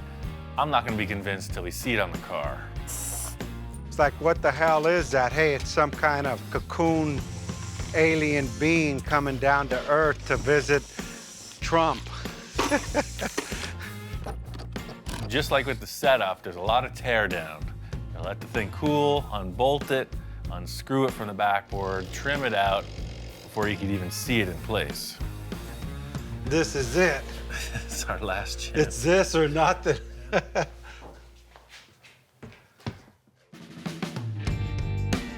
We go and put it on top of the car.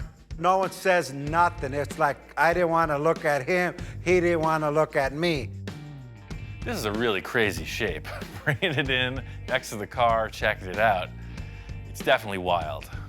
I just don't know if we need it that wild. Firstly, we're trying to create this unique shape that no one's ever done.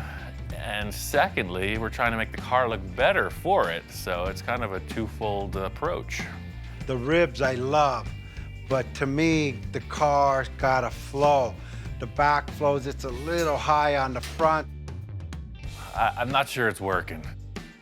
And I said, Ian, you achieved what I wanted you to achieve, but it doesn't go into proportion with the car. It's flowing in the back. To me, this should be coming from this point. Just because Ian wanted a bubble and a bubble and a bubble and a bubble, I couldn't live without it. He gave me all these bubbles, and I'm like, no, I don't know. I have one too many bubbles. sometimes bigger isn't always better. I mean, it's an amazing plastic sculpture for sure, but it sort of dwarfs the proportions of the vehicle itself. I got an idea that just might remedy the situation.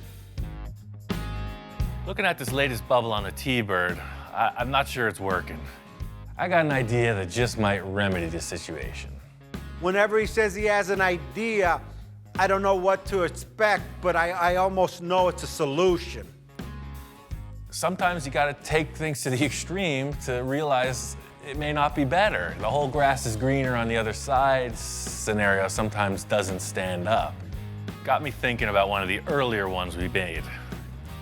The second bubble we blew was actually really nice. It was almost like a chop top. It was pretty low, super streamlined, just a perfect shape.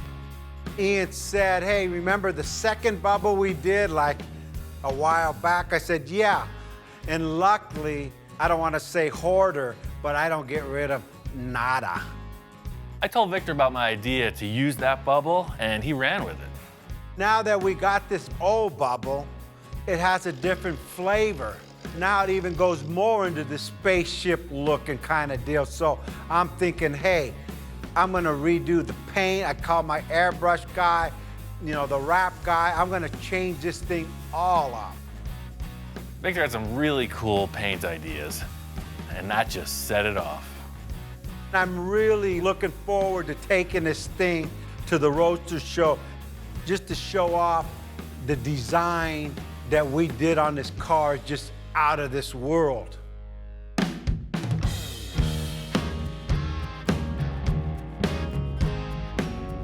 It's a 3-day event. Victor's gonna get here over the weekend. I wanted to get here right off the bat. As soon as the doors open, before it gets too crowded, I wanted to check this car out.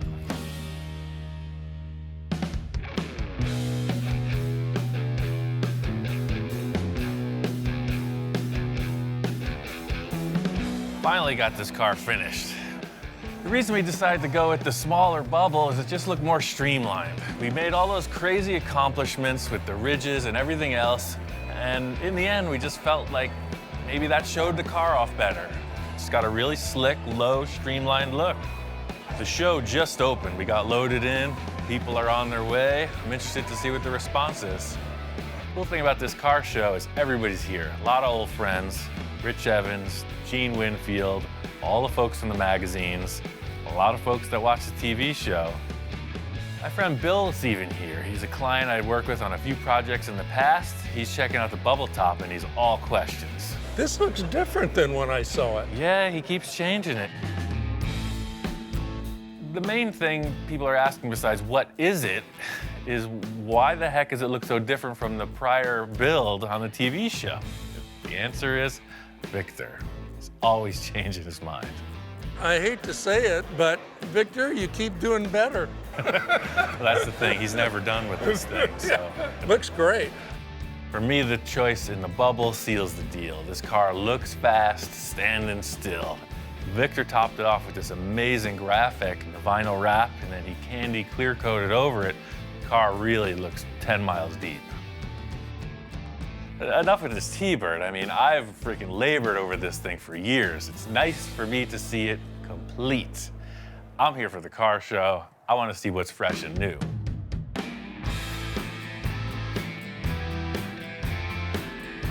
There's every different style of car here. The one thing in common is that they're all super refined.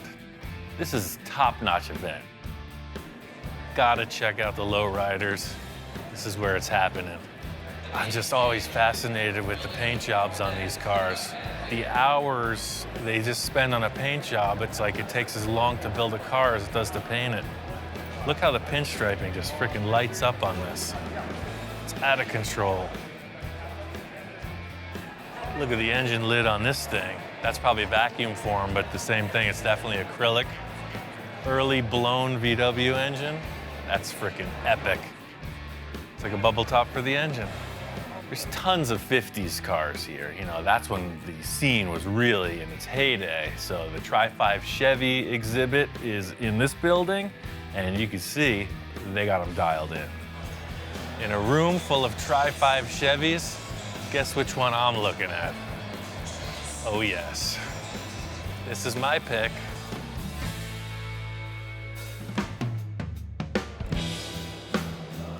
This is a car built by Gary Wales. I was introduced to him at the Pasadena Art Center show.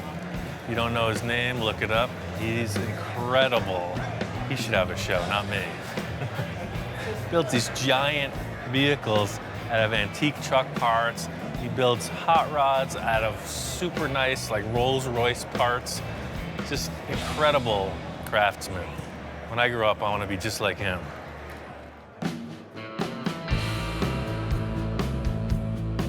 The Amber Award is not a color, it is an acronym. America's Most Beautiful Roadster. That's what the Amber stands for. And it's like the world-class, best of the best, most beautiful roadster. This room is all the Amber Award contenders, and if I had to pick one, this is my pick. Well, this thing is completely customized, every bit of it, but I like the fact that it doesn't try too hard to look expensive. It's easy to just get carried away with $1 million schemes, and this thing is just classy.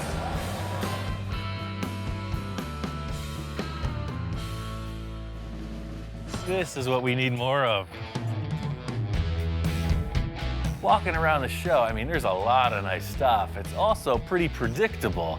I walk up on this one thing and I don't even know how to react. I've never seen anything like it. Whoever built this car is my hero. It's got a bar, it's got a telephone, it's got a chauffeur seat. This is the epitome of pimp styling. This makes me want to dress in a white tuxedo and entertain the ladies. What were they thinking? I need to know what they were thinking when they made this. This is one of those crazy 1960s concept cars. This is from the World of Wheels car show circuit, so it was really just like crazy stuff to get people in the door. So you see this thing on a poster and everybody wants to go to the show. The company that's doing all these restorations is Galpin Autosports. They have a whole showroom. It's like a giant museum of awesomeness. This is the ugliest car Ed Roth ever built. It's the Orbitron. From concept to completion, it changed somewhere, and now it's iconic, fully restored, kind of the missing link in the Roth series. This show is off the hook, top-notch stuff. Pink Panther car made my day. My job is done here. Victor told me to meet him at the shop. He's driving it. And seeing this car in the sunlight, it freaking pops. This thing looks even better in the sun, man. Wow. You don't get it in the building, you know? The freaking thing lights up. It runs pretty good too. I almost got in 3 accidents coming home. I knew I shouldn't have drove it. Check it out. Here's our placing. You said you won an award. Wow. Yeah, we what the won. Heck? First place. And hand-built customs. There's a lot of competition in that room. Like crazy. There was a lot of high-end cars there, so I mean, to even place would have been an honor. First place is kind of like, wow. What else was in that class? Well, we were in the honor of Mr. Gene Winfield. True fact of the matter is Gene wins either way. He's the guy that showed me how to do the bubble top, so he takes some pride away from this whole thing too, because it's like, you know, kind of took me under his wing, showed me how it's done, and it's a great car as a result. Hey, I mean, you deserve that, the effort. I mean, you built this thing, what? 4 times. 4 times, well, let me see, 1, 2, yeah, only 4 times. Right. I really am breathing a sigh of relief for Victor, because this is like his payoff, you know, he's all about showing his work. Finally, we get some kind of end to this quest, and he gets a trophy out of it. Thanks for all that help, man. Look at what it's freaking great. We did. You building it, me with a little bit of input. Yeah, the thing you have is the tenacity, man. You just keep freaking doing it, you know? When I'm done with a car, I walk away from it. You just keep hammering it on this thing. Now that the car's outside, standing back and looking at it, this top was the right call. That's the thing, it didn't need all those ridges, man. This side profile with the way the windshield area comes in and then it flows right out the back. This is the right call, man. She looks like she's going at a standstill. And these stainless trims, this is the call. That seals the deal that there was never any doors on the car, man. Looks great. Hopefully we don't see this car a different color tomorrow. Not for at least 6 months, I promise you. That's the big thing about car shows. You get all charged up. You see everybody throwing their ideas out on display, and it just gets me thinking about the next project. I want to get something going to top everything we've done ever for the next stuff. I mean, this car is pretty far out there, man. How are we going to top it? Well, Ian, we got this far. You won first play. All the little stuff we changed on it through its evolution. Now what?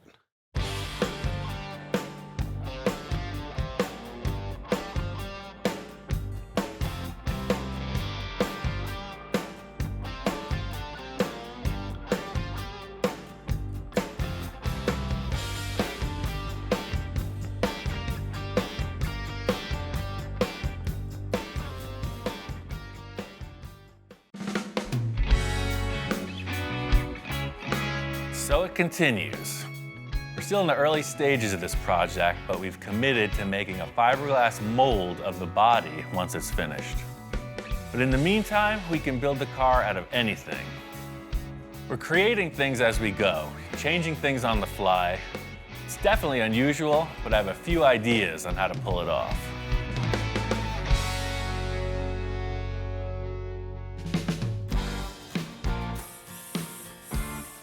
Ian, how you doing? What's going on? What did you do? That's pretty cool. I got the whole engine compartment kind of squared away. You know, I went with aluminum, and then I think like a riveted final detail would be pretty neat. You know, something real shiny down in there. As I walk in, you know, we got the back fenders kind of in place. It's still like a hodgepodge.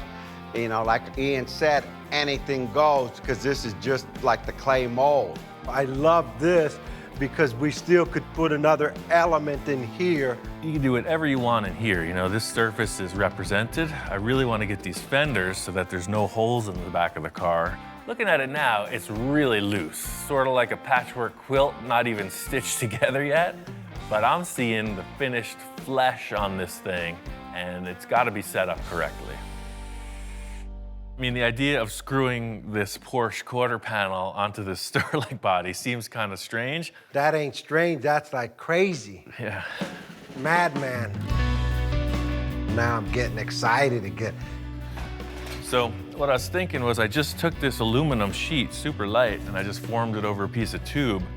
That way it'll radius down into the engine compartment. So it's just gonna pop on here. It's gonna do the same thing as everything else we've built so far. Just gonna represent a surface. Yeah. Slight body modification here. I'm gonna have to put something in there to hold that up. Bundled sweatshirt technique, sponsored by Carhartt. Thank you very much. See? Now you're solid. We got fiberglass, we got aluminum, we got a piece of my shoe, now we got a sweatshirt. Come on now. Nobody breathe. See that? There goes my Sterling.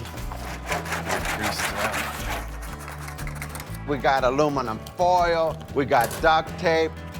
It looks pretty rough, and there's a word for it, and it ain't a good word. Custom bodywork.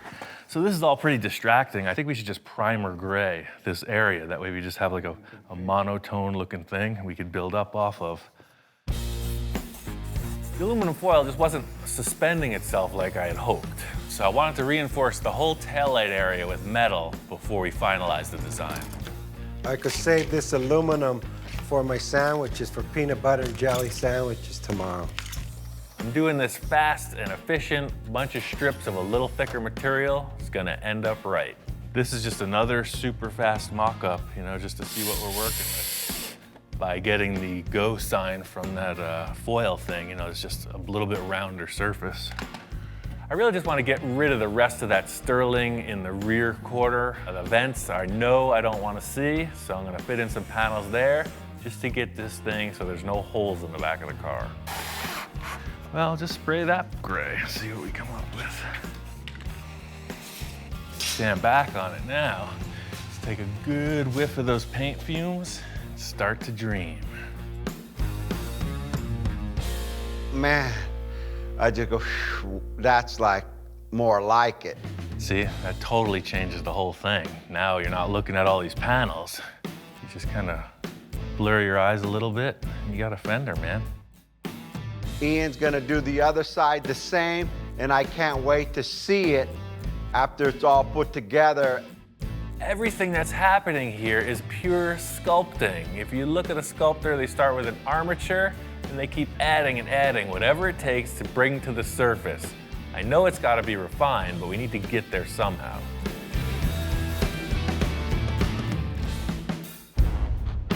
Got this passenger side pretty much matched to what Victor and I agreed on over there. Where I'm at now is I need to get this surface workable. What are you crying about? It's like the freaking pitcher walking up to the catcher in a baseball game. It's like a whole thing going on here. He says it's time to put the fiberglass on. Can't make any calls until we see that surface represented. This primer coat was purely visual, just to get all the different colors out of the way. I gotta sand through, get the majority of these screw heads off, and then I'm just gonna lay a couple sheets of fiberglass over this work we did, just to give it a little more strength. Right now there's stuff all over the place, different heights, different materials. The fiberglass is gonna glue it all together and make a nice surface to work off. I want to be sure that this fiberglass is going to stick, so in this thing that I'm accomplishing is just giving some texture for the fiberglass to grip to. Truth be told, I'm not the most professional fiberglass guy. I have limited experience, but it's fascinating, so I keep trying. This is the problem we're facing with the metal. When you push down here, it wants to buckle up. As soon as this is wet, all those fibers are going to relax. The only advantage of using fiberglass at this stage of the game is that it's super flexible and it will bond to aluminum, fiberglass, and steel. To weld that thing, you'd have to make it out of one style of metal. Big, long, drawn-out process. It's a little like mopping the floor. It's a little like pouring syrup on your waffles.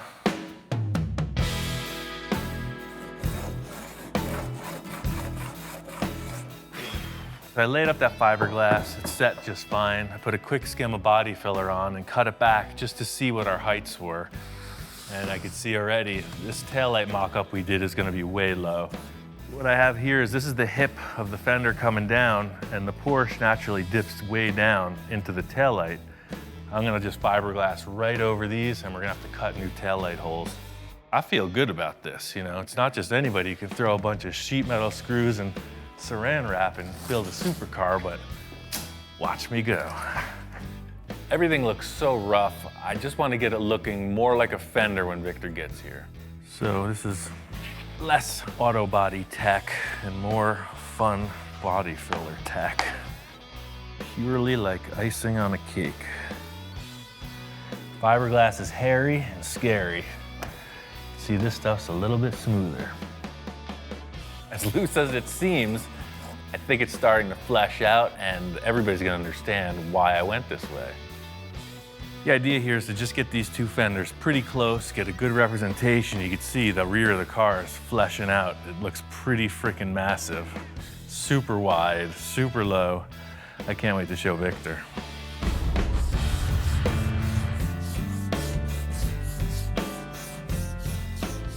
I came in today, Ian's doing some body work. I used to do that myself. I said, give me the sanding block, and I started shoot. I didn't lose a darn thing. I mean, you could tell I'm totally committed.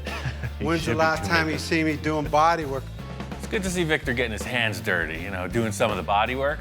We also got these two tools from Eastwood that'll help ensure that these lines on the car are symmetrical. We're pretty close. And I'd like to see that in primer so it all, you know, ties in and we could get the big picture to make sure the fenders are the same. Oh yeah, for sure. Primer gets rid of all the different tones. The gray just evens everything out. It's the best way to look at something in progress. It's like nothing I've ever seen before. flattening it out one tone, you can really see the shapes. A little refining on the driver's side, but I mean, that's a freaking massive rear end. How much more work do you need to make a mold? You need it finished, right? Oh yeah, the better we make the model, the better the mold comes out. Well, we could either turn the car around and start on the front, or if there's anything else you want to change back there, I'd say it's a perfect time to do it. Now it's like a whole bunch of like bumper back there or body. It's like nothing but rear end showing. I need just one thing to soften that up, and it's got to be massive. We need to do some kind of crazy exhaust, right? Well, I mean, whatever you're thinking, you know, we've done a pretty substantial rearrangement in the back end so far. Everything here is really starting to come together, but I think the one big thing is going to be the exhaust that sets this rear end apart from anything you look at. The 911 exhaust had these big exhausts coming out under each side of the bottom. You know, if you wanted to mask that, maybe have them come out through these holes or whatever. Yeah, I was thinking something kind of massive here in the middle. 3 or 4 muffler pipes sticking out of the back. Hey, I had a dream, you know. My initial idea in my mind was to see this massive car go by you, like what the heck was it? And all you see is this big old pipe with some fins coming out almost like a bomb. All the supercars got the fins on the bottom. Well, hey, guess what? I want the fins on the top and I want the fins on the side. Almost like a propeller to a boat, but straight. Okay. Victor's coming up with all these ideas about multiple exhaust tips, some kind of really exotic designs, and I'm saying let's just try to get some real-world structure to this theory. Let's just make like a cardboard mock-up, come up with some kind of concept. All right, so whatever diameter exhaust you use, it's up to you, but I got this tubing from the fiberglass. I'll just cut this cardboard off. We'll have something to work with. It's way too small. Too small. That's like embarrassing, you know. We need some like volume here, man. So something more like this or this diameter, like way big. Yes, that's what I'm looking at. Remember, massive. Let's just tape them on the car, see kind of what we got proportion-wise. So, I mean, 3 sort of fits like that. That's an even better mock-up than freaking cardboard and drawing, huh?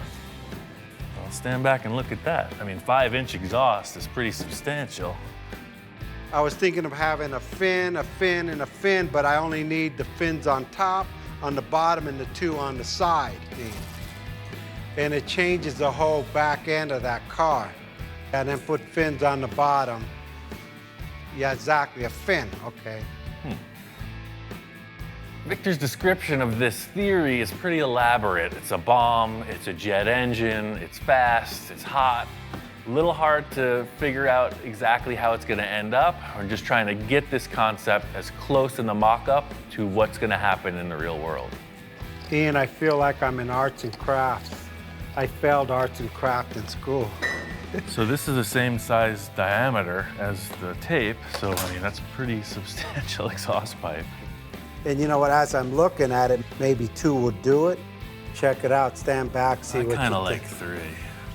Shop inspector's checking it out as well. I think he's gonna have the final word. Dude, what do you think? Cool? All right, I guess he said that's cool. He wants 3's the 3. number. 3's the number. I think it's gonna stick. As I left that, I mean, it was pretty loose mock-up. I mean, a lot of things could be changed or interpreted, but that's his problem. The thing is, when Victor's describing all this and coming up with a cardboard concept, I'm really starting to see my own vision of it, and that's the challenge in this whole thing. I gotta build it.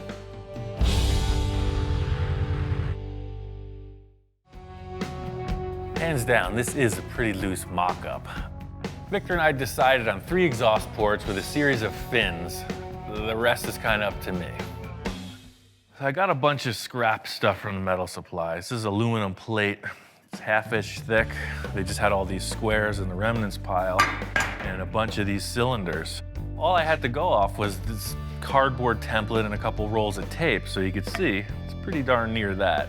So these fins will be set up kind of crosshair style at 90-degree intervals, and then they'll all screw together. In a perfect world, I would have a lathe and a mill. I would probably set this in the mill on the slider deal and have lines perfectly parallel with each other. But I don't have a mill. I've got a magic marker, somewhat flat table, and a roofing square. I don't have a lathe. I'm using a marker. Hey, a marker on the table is gonna be fine. Stick with me. One thing I'll concede to is the fact that the design and development of this piece is a little unorthodox, but that's just business as usual around here. It's gonna sit right in the center of that square. Your fins are all already dictated as far as how they go, 90 degrees apart from each other. I can come in with the plate right up to that line and set it parallel with this here and scribe straight up. Got this really rudimentary jig on the table. What it's going to afford me is the ability to mark each fin location symmetrically. And then they'll all screw together. So I know we're going to get these parts polished in the end. So the idea of it being modular, they'll be able to easily polish it and then we can reassemble it. The whole thing here is the billet aluminum fad. And it looks high-tech, machine finish, looks expensive, it looks classy. I'm gonna do it without the expense or the class. Now, these are all together. They go back onto their jiggy jig and we set up the design for these fins. Victor's fins looked a lot like this square. They were triangular. Instead of having this pointy triangle shape, I think it should go straight back, more jet-like. Sort of like that. This is inside the car. Probably the majority of this is in the car. So really, all you're seeing is like that. This is a pretty big plate to cut. Could use any type of high-tech machinery in the world. But I think I'm just gonna use the common jigsaw.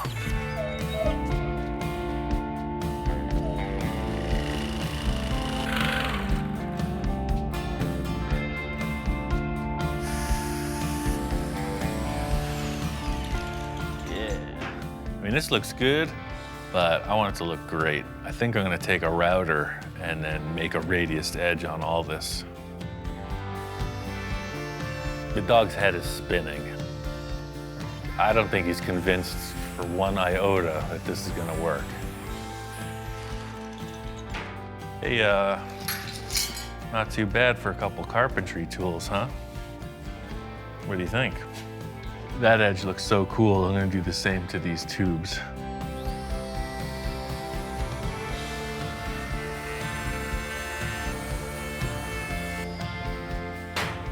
What's not to like about that? I was thinking that having these stacked together, it could be added to by just putting the spacer through here. And in effect, what that does is make it look like this fin travels right through and makes it look a little bit lighter. This thing is really starting to come together. I think the shop inspector is even starting to get convinced. Again, this is all still just roughed out. If you have to cut it or modify it, so we will. So you can see, it's gonna go right in the middle of that license plate opening. See now. Now he's finally conceding. We're just gonna cut out in here and then something like this. It's gotta go in a good 8 or 9 inches.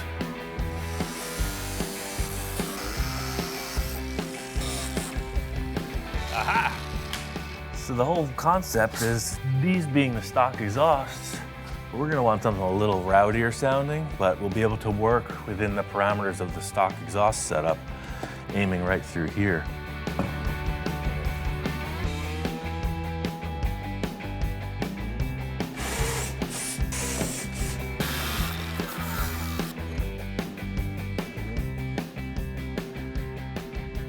Oh yeah, that's totally cool. That's exactly what I was hoping to achieve. There may even be more fins coming out the width of the car below, but that's rocket ship. Looks like it's gonna fit. It can be adjusted later. I just have one other element that I want to surprise Victor with. I'm very happy with everything. Mostly that it's like, it can be like skee ball.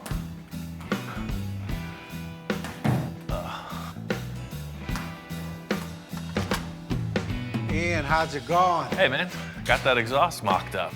That's rad, man. After I opened the door, I looked straight to the car. I know I say, wow, this was wow. That ain't what I give you when I left. Yeah, no, I made a few changes. Victor walks in and I can tell right away he's digging it. It's a far cry from a cardboard tube. And it's centered with the car and it gives it just enough bulk to give it like, look, I got the power behind me. He's thinking, hey, is that okay with you? What's he looking on the table for? What's there? Oh, the last thing we were doing when you walked in was these three. I forgot about them until he just reminded me. Hey. So you know that intake you had over there in the other shop? I took 3 of the horns, the intake horns, and I made them fit the tubes here. These work as an additional element, like crosshairs. So they just go in like a key, right? You index it, you turn it, and they clip right in. What a difference. Dude, thanks. Dude, thanks. I almost forgot about that. That exhaust system is wicked. I mean, look at that. What we've achieved so far is pretty solid. The rear end's looking good. We haven't even considered the front of the car. So we're really just still in the clay model stage of this thing. You know, anything can happen with the taillights. The exhaust will go in on the final body. I think we should spin this car around and get on to the front. Again, we just finished. Right. I'm tired. Yeah, I know. You know, right away, Ian, hey, I'm slowing the build down. We're talking too much. He wants to get on the front, and I'm going, wow, well, let me absorb the back, Ian. Challenge is really making this thing match front, back, side to side. I think that if we get these 2 front fenders and some kind of a grille bumper represented, that'll give us the answers to the side pods and the roof line. Yeah, because that roof line's got to change, like, dramatically. Hey, you picked the Sterling, man, not me. So the same thing goes for the nose of this. You saw the process in the back. Anything you find, file cabinets, space helmets, you name it. Anything you want to put on the front, we just fiberglass over it, and that becomes the model. I thought I was lost in the back. I'm really lost in the front. I've got some ideas. I know Victor's head is spinning. What we achieved in the rear, I can't wait to transfer that energy into the nose of the car.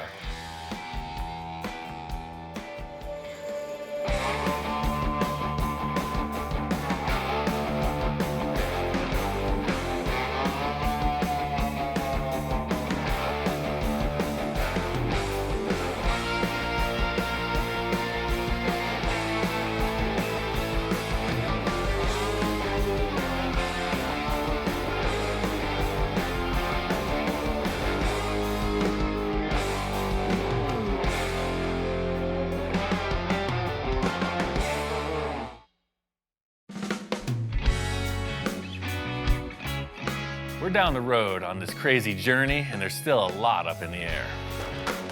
One thing I do know is we're building a complete custom body on this car.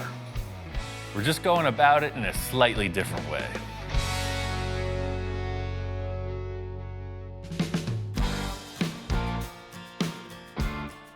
Moved into a new lab, got a new workshop. The whole idea with this room is that you have plenty of clean floor space. One of the biggest challenges in everywhere I've worked is that there's always stuff, and I'm always trying to decrease the stuff.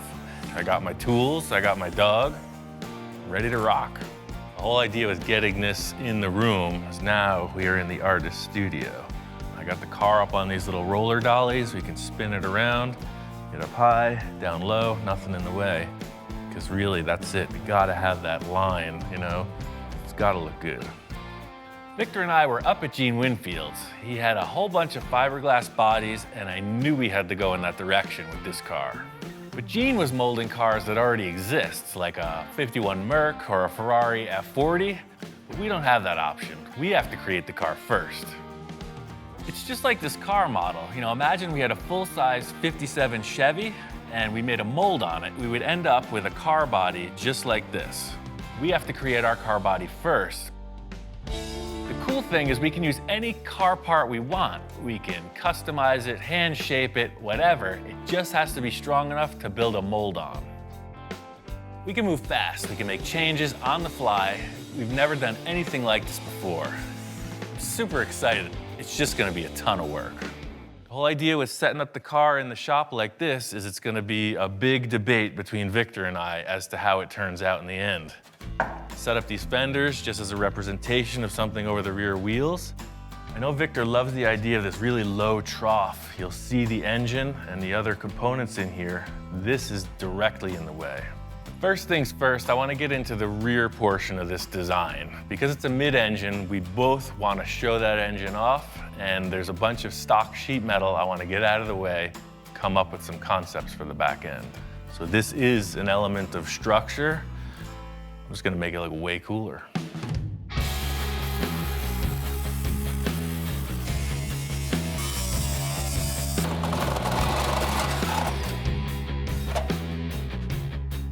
You can see now clearly the strut tower in here.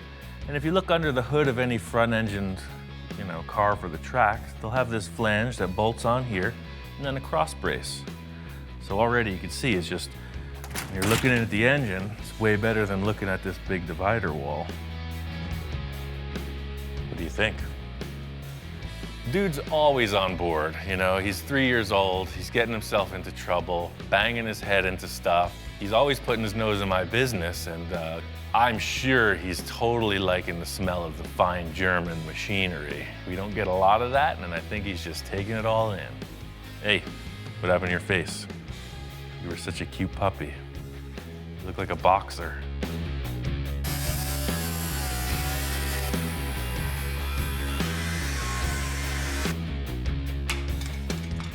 Getting all this metal cut out of the way, it's exactly what I was looking for.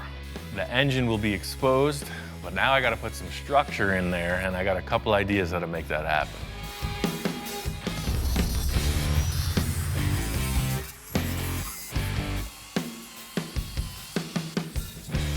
I know what Victor and I are going for in this portion of the car, and that is looking down into this and seeing a lot of cool stuff. Just like with all the supercars, whether we have glass or it's just open, it's gotta look cool. Right now it looks like a bunch of sheet metal that we cut out. Try to snazzy it up a little. Now that I got all this metal cut out, my idea is to put in like an upper strut support. It'd be easy just to throw a piece of tube in there, but I want it to look cool. Race cars, they try to lighten everything up. I'm gonna do the same here. So that's the thing, I got the center marked here, and I'm just gonna go every 2.5 inches and scribe across, so 6.5 to 9. I'll just center punch, drill all these with a hole saw, and it'll just look like a nice lightened race car style bracket. I'm just gonna pre-drill these with a 1/4 inch hole and then hole saw it up to, I think, about 1 inch, whatever looks appropriate. So there you go. Now you got a bunch of small holes. Now I'm gonna make a bunch of big holes. The hole saw leaves a bunch of kind of scratch marks and loose pieces of metal hanging off, so the die grinder cleans all that up. There's a few different fittings on that tool. It goes from coarse to fine. In the end, you end up with something that looks like a piece of jewelry.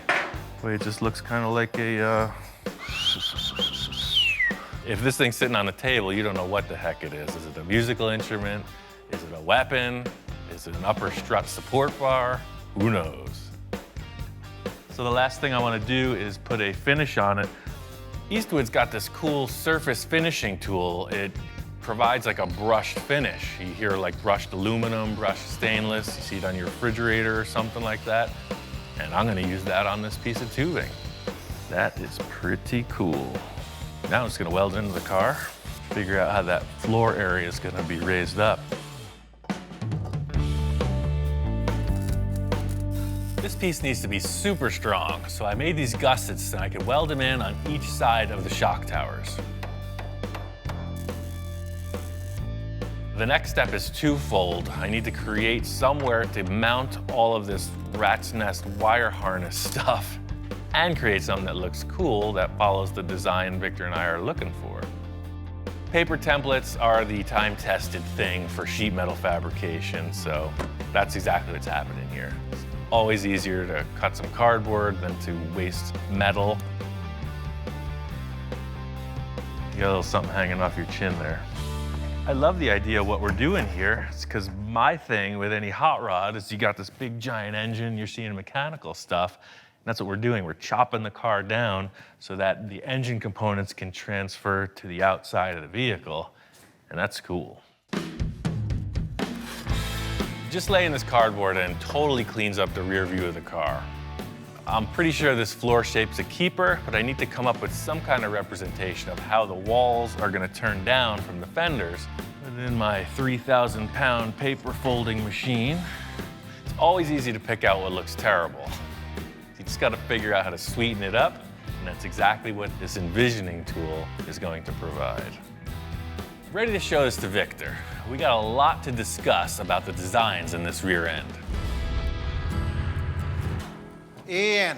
Hey, man. You found the place. Yeah, I found it, man. What's going on? Wow, place looks good. Oh, yeah. That's the thing I was saying, you know, new building, new project. You know, I walk into the new shop, man, Ian's like all peppy, ready to go, just like he's inspired again, and now I'm starting to get inspired going, hey, move over, I'm coming in. That looks good, the lines are lining up. Yeah, it's all just kind of concept, you know, something to discuss. Aside from it looking so cool with structure, you know, these are springs under here, they're gonna wanna fold in. So I just supported it like you would any race car, right? Came in with some gussets, really grabbed that. Ian just telling me all this stuff, and I'm not really like taking it in. I'm like looking at the car, starting to focus on what else could we do to this thing. And he's talking and talking, and you talk all the engineering you want to talk. I'm thinking design, baby. I love that you got it down low. This boxer was round. Exactly. Now we could achieve, you know, whatever vents or take the points down. You know, all this aside, all we have is some structure back here and this surface height. We need to figure out what the look of the back of the car is. You know, you're describing some kind of sculpted thing. All I've established is measuring points. I mean, I can't do anything more until we figure out what the look is. You know, what the heck is you bring in for this part? The mistake Ian made was he said, hey, you could bring anything you want. So, I mean, you can't tell me that. It's another piece to this puzzle. You know, 911 Carrera bumper. Okay, I thought it was something you picked up off the street.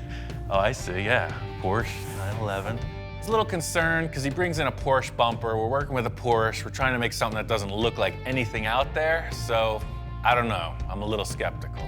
I think it's gonna be too wide, but hey, you know what? What else is new, right? Well, it's exactly what I'm doing here. Just stacking stuff and seeing what works. And Wow, that's freaking wide enough, man. Look at that.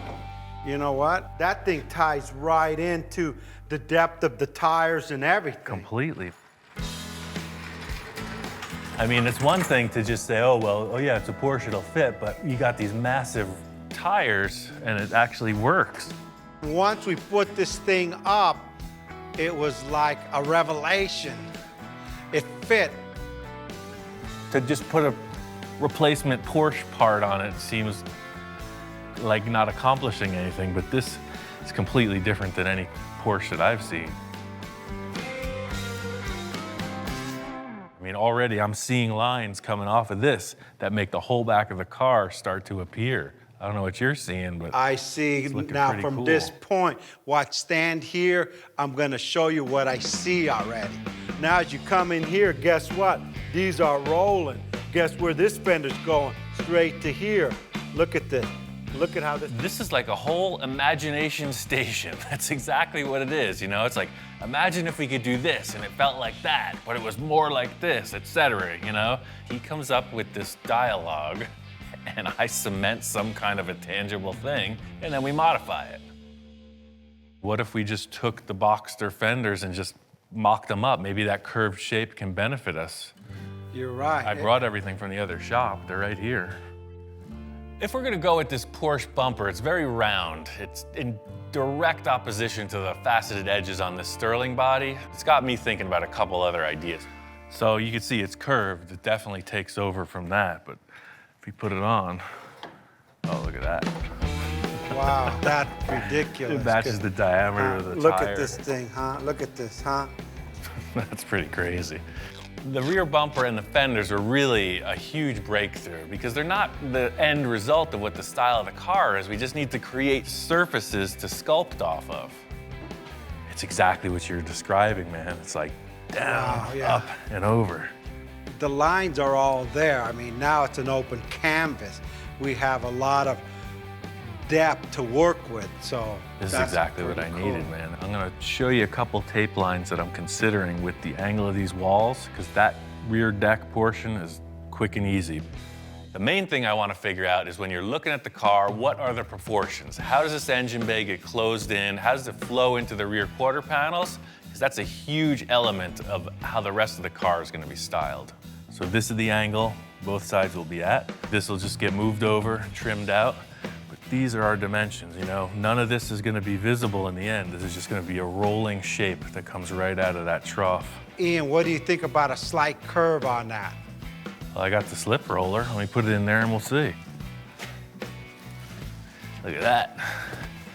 Wow. Totally good call.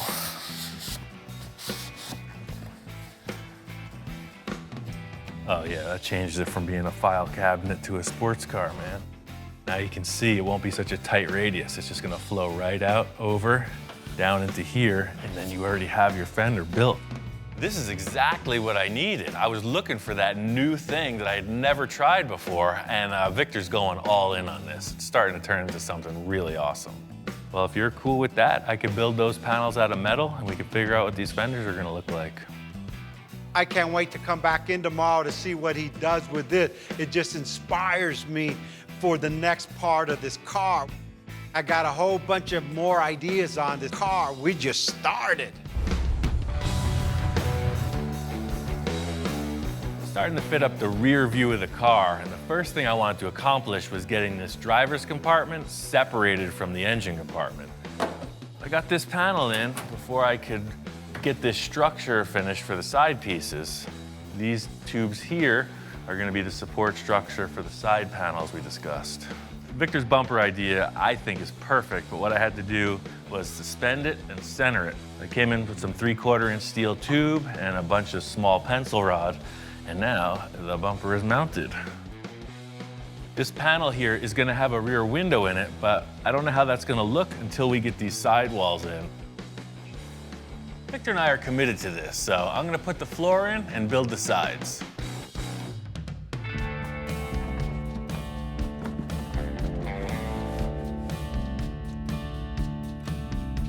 I was thinking about some kind of access hatch here with a hinge, pretty techy to build. Victor said, why don't we just part it right on these two braces and this whole center panel just pulls out. I had all this scrap foam insulation outside, and by setting that up on the insulation, you can just run the jigsaw right through it.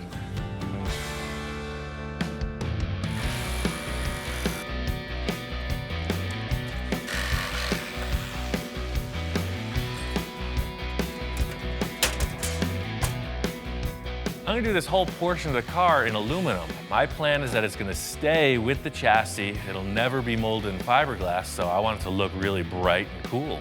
That's it. Piece of cake.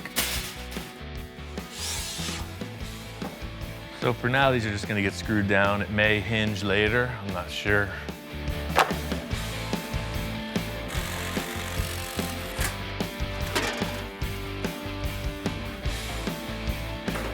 The whole thing with these panels and them being aluminum is that it was my choice that they stay with the car through to the end as a showpiece. So to see them in place is pretty satisfying.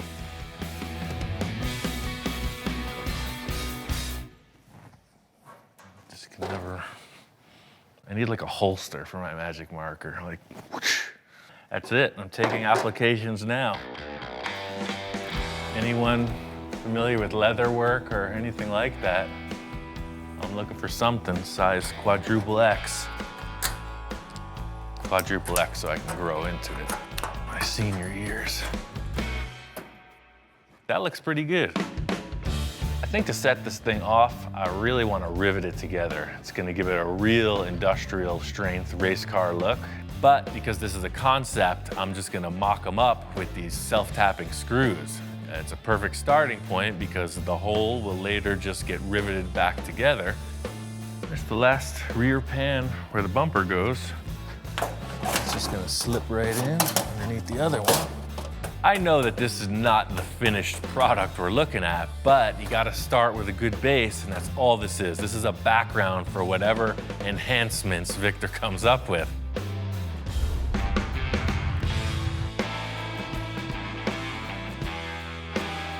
Came out to the Pomona swap meet with Victor. It's one of the largest swap meets there is. It's the go-to place to get what you gotta get. They have everything, including the kitchen sink. That's the deal. It's a full-on treasure hunt. Hey, what do you want for this box of books? I'll take 10 bucks. You'll get 10 bucks for that. It's my favorite show ever. For those that don't know, Monster Garage was like the show that brought the builders of the world onto television. Anybody who's anybody tried their mettle in the Monster Garage. We got the whole kit right here, man. This is gonna teach us how to build a custom car. This is awesome. I think we could just go home now. We're looking for the lights, fenders. Let's just try not to get distracted. There's too much here. I know how you get off on a tangent sometimes. Let's try to stay focused, man. We're on a mission. The main mission today is to just find shapes. You know, anything representing a fender line, a hood line, lights, who knows what's here. That's what it is, treasure hunt.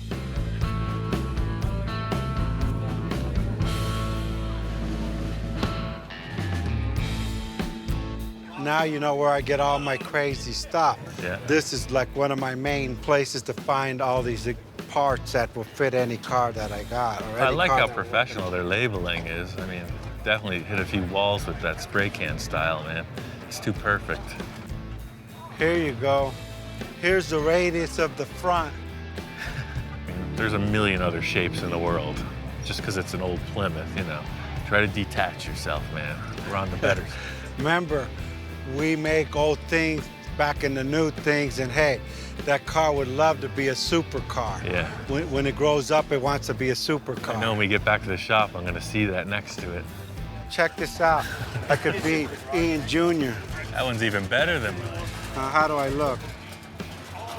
Can't get distracted, man. Stay focused. This is my music, Pink Floyd, Led Zeppelin. How much are the gauges?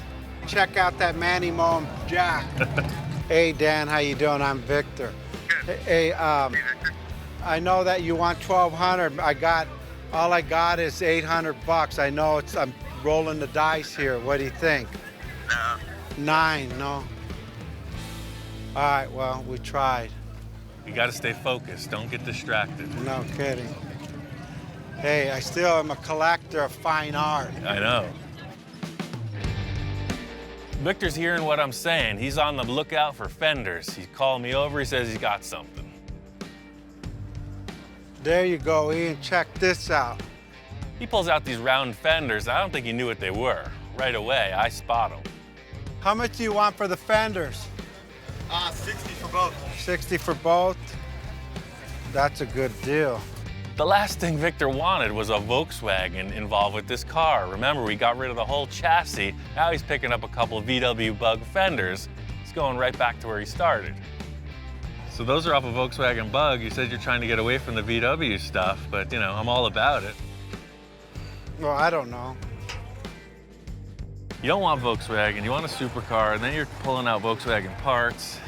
It's like, just because I say anything goes doesn't mean anything goes. I'll pick it, you make it fit, that's not my problem. We've already discussed that.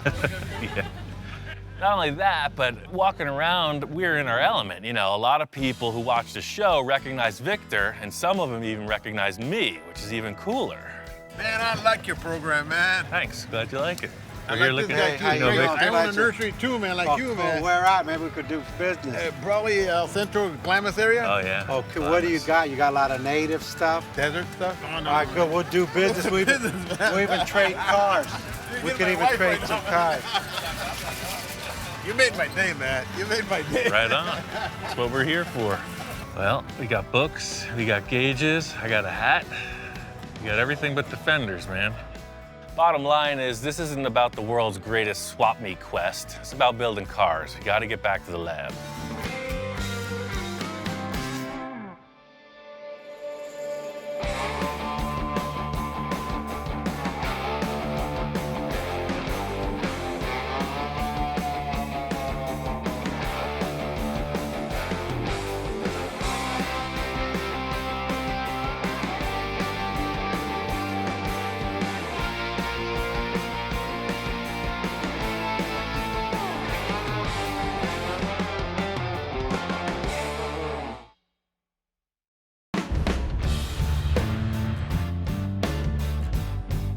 I'm looking for a new build. A lot of the projects we've done in the past have been in a 1 or 2 month time frame. I'm really trying to do something that can expand on the process and go into uncharted territory. I've always got a few projects on hand. Right now I have a 29 Ford Model A Roadster pickup and a 29 Ford two-door sedan. These cars are hugely popular the last few years because you can go a million different directions with it. You lower this thing, chop the top, big engine, wild paint job, you got a nice vehicle. This Roadster pickup was gonna be a bit more of a conservative project. I've got 4 full fenders, hood, grille, and I was hoping to make a removable hardtop roof. It's like a giant go-kart. If you've driven one, you know, they're super fun. This one's set up kind of highboy style. I was thinking maybe full fendered, something a little bit more adult looking. For me, I like the crazy stuff, something that's really going to challenge me. So I've got a few hot rod projects, I got a couple other ideas, but I really just want to see what a few of my friends have going on also.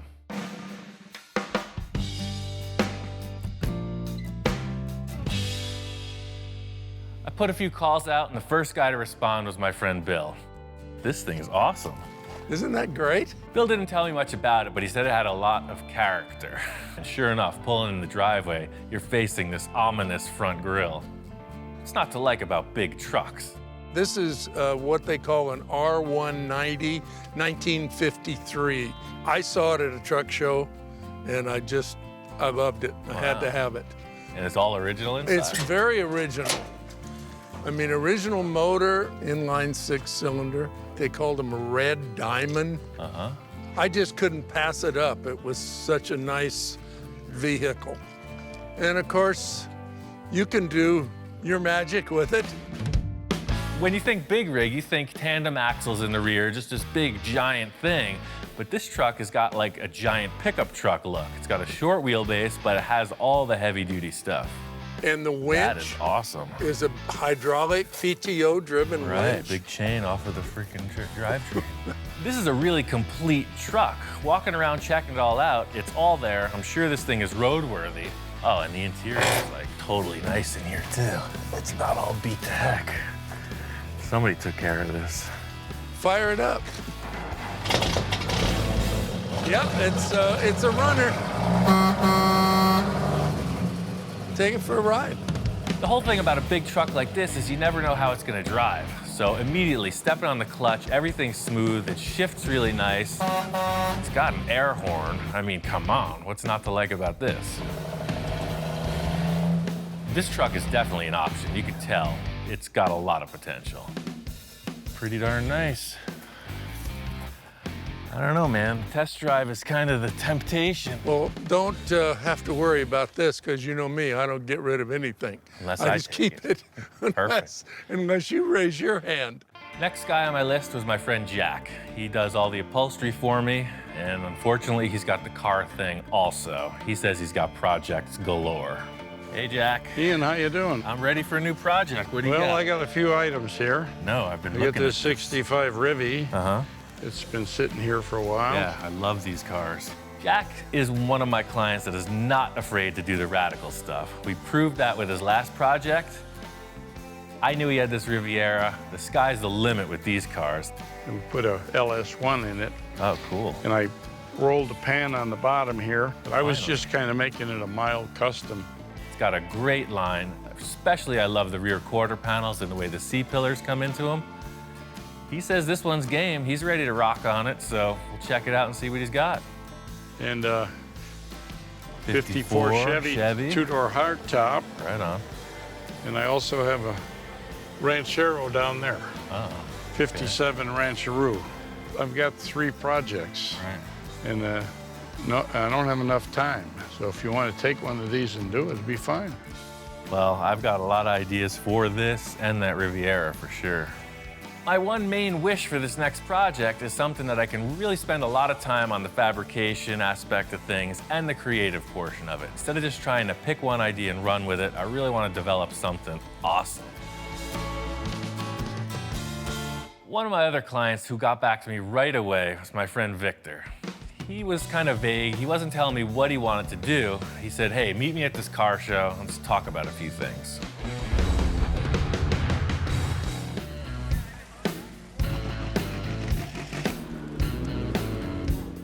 I was searching around for clients who wanted to do a new project. Victor called me out. He said he's got a couple ideas. He was kind of vague. He wasn't telling me what he wanted to do. He said, hey, meet me at this car show. Let's talk about a few things. Victor's one of my wildest clients. We've done a lot of really crazy stuff, and he just can't seem to get enough. So him calling me out to this car show, I'm just wondering what's brewing. Ian, how you doing, man? Good morning. The reason why I wanted to bring Ian out was to get some inspiration. I won't tell him what I'm gonna do. I'll let him feel it. I mean, we've done so many other projects. I want to stretch his ability to the next level. We walk right in the gate, and there's a beautiful Mercury Custom. I know Victor's all about those, so I'm figuring, yeah, here we go, another lead sled. I think we need a different flavor. Rolls Royce. I'm not ready for that. You're not ready to be chauffeured around? You still want to drive? You're always asking for more room. How about just making smaller cars? I mean, you could do like this. You could do 10 of these in the space it takes to put one Merc. This car show is all over the map. It's kind of a game of pin the tail on the donkey. I just don't know where the donkey is.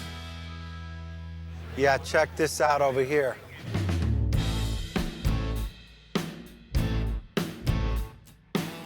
These things are crazy, man. I've seen them, but I've never really paid much attention to it. But the more you're pointing them out, it's pretty amazing. Look at the way the fender line, and then you have the huge negative cavity where the air intake is. And as we started talking, everything fell in line. He started to become impressed with all these supercars. Hey, look at these vents. Hey, look at this. Look at the engines. Look at the way they flow.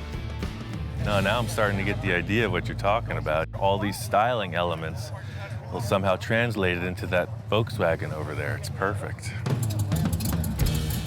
This is what I'm talking about. It's your classic VW. And if you want to do some kind of an awesome styling exercise, the Volkswagen platform is ideal for that. And the engine, I mean, listen to it. It's got that iconic sound. Yeah, no, that is, but I'm out. I'm all on board, and Victor's like, no, that's not what I'm thinking. It's punk rock, man. I'm out. That's my flavor. I want that stealth. Victor always describes himself as that old school lowrider guy, right? He's got the Mercs, he's got a lot of cool 50s, 60s customs. Then he's telling me his wife has got some idea for this stealth vehicle.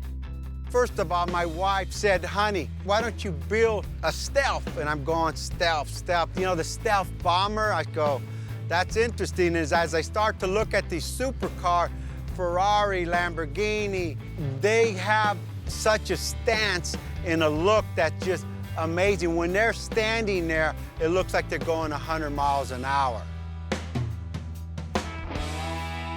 Victor brings me over to the Batmobile, the iconic 60s show car, and he's telling me this wild design, this anything-goes mentality is really where we're going with this next project. This car has inspired so many people to do custom build. This is why we're here, because of this man right here. Sure, right? No doubt about it, yeah. And if he could do this, we could do what we want to accomplish also. It's a little relief to come to the Batmobile because I know it's a hand-built, it's a custom-crafted vehicle. We talked about Barrett's, we talked about inspiration, we talked about the fabrication, what it takes to do it. And I said, Ian, anything is possible. Victor's got these crazy ideas of some kind of a exotic sports car. I have no concept of this type of vehicle, so it's a path in a whole new direction. This is the flavor, man. That's something that you were meant to build your entire life, man. That's it. All led up to this. It all led up to the finally arrived. I never want to be stagnant, you know? I'm always looking for the next thing, the next hurdle to jump, and I think Victor's setting it up big. Victor brought me out here to his nursery. He says he's got a car he wants me to check out. The heck is this thing? Yeah, I got this at a junkyard. Oh, perfect starting point. You never know what we're getting into with this guy, but pulling up on it, I can see it's got a really low profile in the nose. I don't know what it is. Check this out.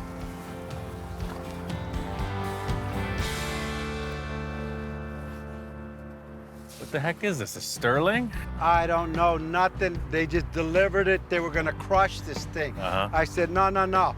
This is our starting point. No, we're building a world-class show car. We need this ugly duckling from the junkyard. I get it. Yes. Perfect. That's your MO. Everything you've done has been a pile of doo-doo, comes out to a pile of diamonds, right? Doo-doo diamonds, baby. That's what we do here. It's a kit car from the 70s. It's not exactly a Lamborghini. I think this thing was going to the junkyard for a reason. Well, that's Where's the rest of it? Shoot, I better plead my case here. So I said, hey, Ian, check this out. The main reason why I want this car is for the roof.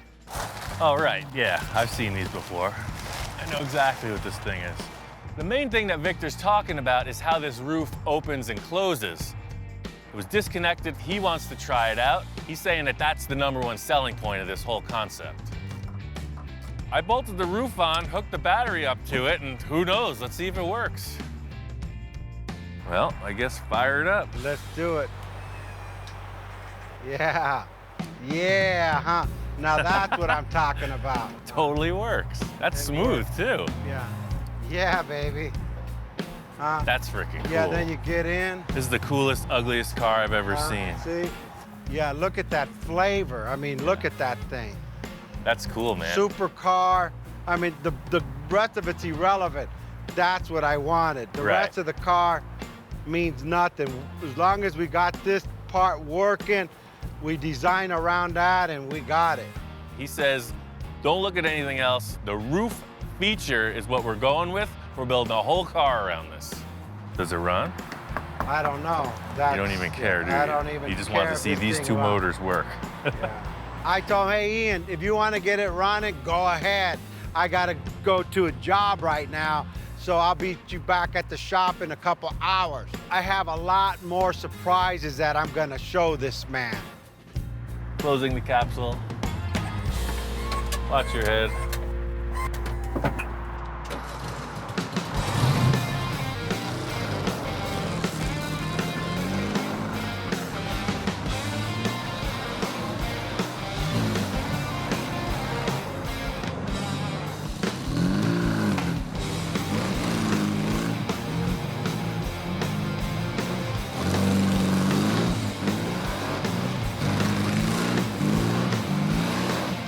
It moves around pretty good, but supercar it is not.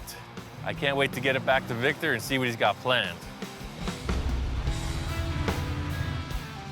I'm really not sure where Victor's going with this whole concept, but he's happy with the way the roof functions. You know, I just wanted to get it to his shop and discuss it further, find out what's really happening.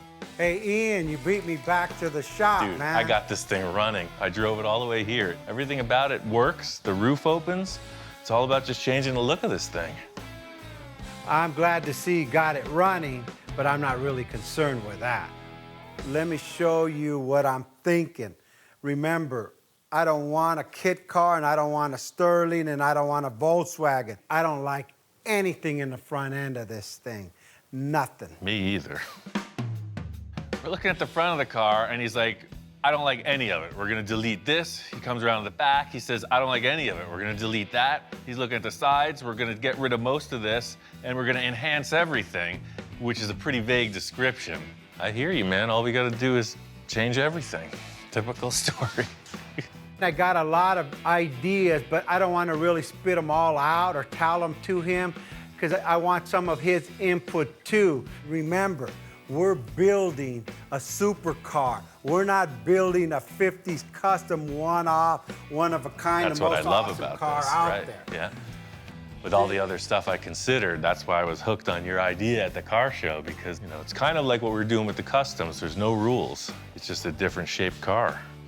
I was a bit skeptical when we pulled the cover off of this, being that it's a fiberglass kit car, but, you know, performance vehicles are super strong, super lightweight, and this really is right in that direction. But fiberglass, I know this is sturdy. I mean, is that supercar material? Well, think about it. Everybody who's done these concept cars works with this. Even modern Corvettes are some kind of a composite, and that's why they use these types of materials. True.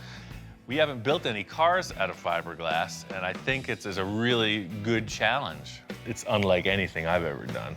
I think it's gonna be cool. And Ian, you know, sometimes I change my mind. You can pretty much upgrade everything on this kit car, but it's never gonna handle like a high-end sports car. As far as sports car goes, you know, you have this VW Beetle, 4-wheel drum brakes, and about 50 horsepower, so it's not really a performer, but it does run darn good. This is kind of a weird thing that they just put this box here, but you get rid of that. I know we can hop this motor up and make it really fast, put a cool custom gas tank, and just open the whole back of the car up, man. Remember, we're building a supercar. Right. If we go to Super Show and we open this hood up and say, look at my motor, they're gonna laugh us to another country. And I'm not leaving this country. Yeah, perfect. This has potential to do whatever we want to do. It's an open canvas. And Ian keeps talking about, hey, we could do this cam and these headers and do a carburetor on this Volkswagen engine, and I couldn't take it anymore. I said, Ian, no more Volkswagen, it's a supercar, hang on. I pull out my phone and I said, just a moment. You know what, let me make a phone call. Hang on a second. Victor's got people, so I don't know who he's calling, but he's on the phone. Hey, you think you come by the shop? Anything's possible. My first reaction is that he's got a guy with an engine adapter or something, so we're gonna put a better engine in this car. Thanks, bye.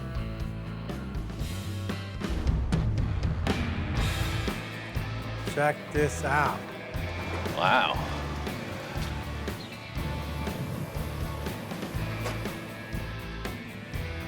So what, you're changing your mind on that car? You gonna do this instead?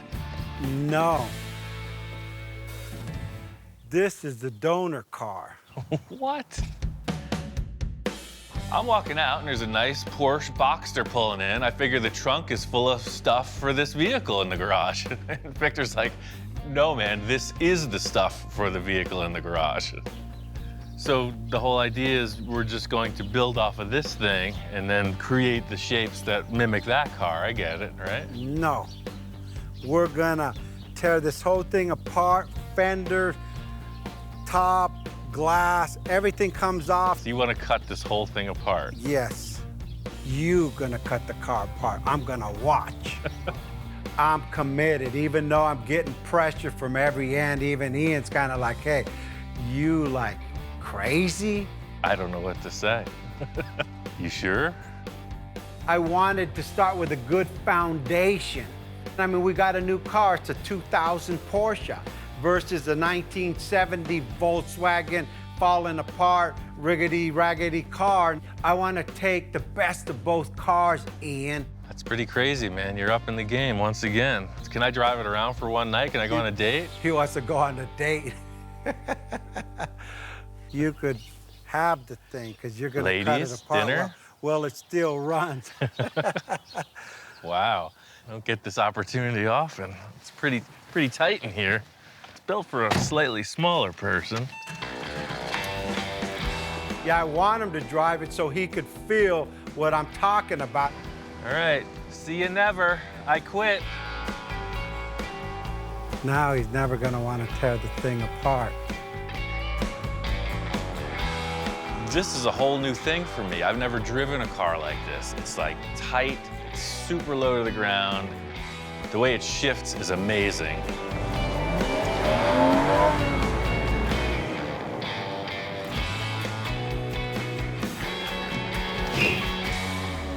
Man, this thing is fun. So what do you think, man? It's like a video game. It's like you don't even feel the car, it just performs. Are you saying we're gonna do this instead of that, or what? No. So you bought two cars and you don't want either of them. You can try to make something you do I don't want a Porsche, and I don't want a Sterling Volkswagen. I see the potential in both of these. I mean, there's good and bad in each of them. You know, it's just like, I thought we were building a piece of junky car there, and then you show up with this thing, so I'm a little confused. Okay, I'm confused too, but our goal is to put this car on this car and take this car apart and build ourselves a supercar that doesn't exist. I've heard statements, I went looking for trouble, and boy, did I find it. I think with all the clients I've entertained, you know, Victor's always the guy who comes back like a whip crack with the thing I was hoping to never figure out, but now have to.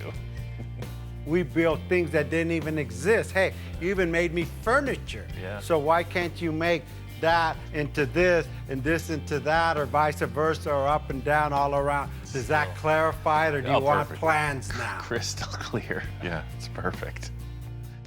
The main thing I'm understanding in Victor's mission statement here is that he wants it to act like a Porsche, have the flavor of some kind of a Sterling sports car roof opening thing, and be completely unique and world class and the best thing anyone's ever seen. So it's a pretty short order. I think we should handle this perfectly. I think it's gonna be okay.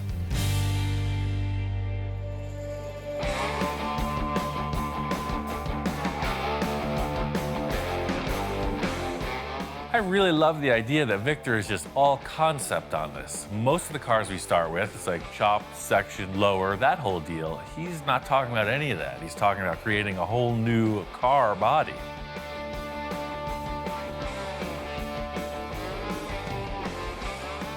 You know, I'm stuck in the 50s concept, mercury cut, chop, bubble, all this, and now, you know, because of my wife, she brought it up. Can you build a stealth car? You guys could build everything out, and you brag that you and Ian can achieve anything. Why don't you build a stealth car? And I said, holy moly, here it goes.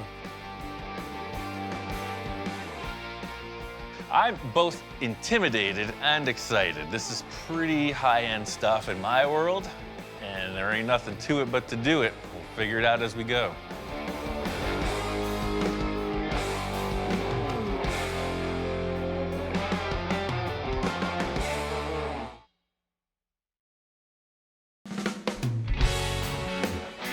I went looking for trouble. Boy, did I find it. Victor had this crazy idea, and I'm all about it. We got 2 donor cars completely stripped down. This project is a blank slate. Victor called me over to his office. I was shocked when I walked in.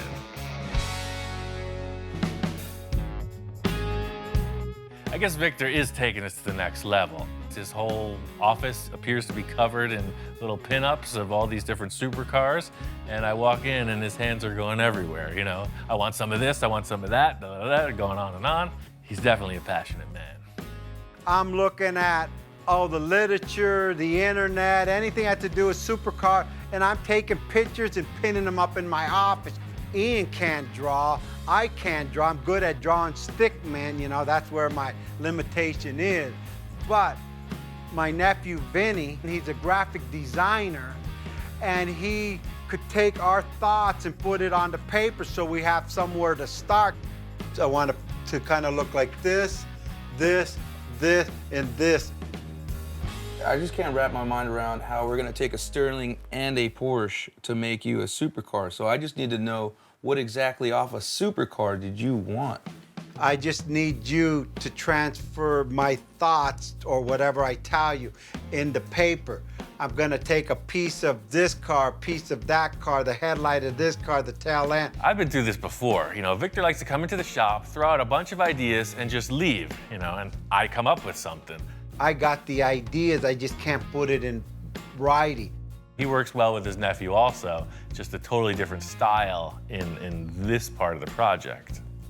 He's all about the ideas, you know, he's the guy who says, I want this, and then he changes it 500 times. We're looking at this. I like the front end, the vents here, but then I like the way this flows in the front. Vince is trying to respond to that, and I'm just kind of watching the show. I don't know, there's another little element I thought could go in there. Let me see. I just see something, okay, just to here. I know how to color too. If you really look at them all, they all have one thing in common. They're like sleek, low, and mean looking. Yeah. Now what about the wheelbase? Well, we're stuck on that because we can't change the size of the driver's compartment or the wheelbase. This car is going to be kind of an arch. You're gonna have to provide a little more room for the drivers than you would see in a concept car, because we want the safety structure and the dashboard that exists. This is really proportionally what we're doing. Short wheelbase, high arching roofline, and not such an elongated nose. It's a good start. I like what he did in the back, the van. This here is pretty much our silhouette. It will change. The thing is, it kind of looks like something somebody's already created. We're taking all these ideas around the table and off the wall, but we need to take that and figure out what's gonna make it our own. As it turns out, this whole thing with the artist rendering and whatnot has really just been a great conversation point. You know, it's helped us just hash out a bunch of ideas, find out a better course of action. Probably what we're gonna end up doing is the same thing we've always done, do it real time on the car, but this has really been a good board meeting, so now we have a better direction. Is this enough rendering to get you started on the build? Oh yeah, I think that's a great start. The whole thing is, I think it's gonna take a major turn in design once we get started in the garage. The sketch is not the car we're gonna build, but it has the silhouette, you could say, of a start of a car. So Ian says, hey, let's just design it as we go. And he's right. We're gonna do what we do. We're gonna design this car as we go. We've already cut apart 2 cars just to get to this discussion. I think enough chit chat about this whole project. It's time to get busy.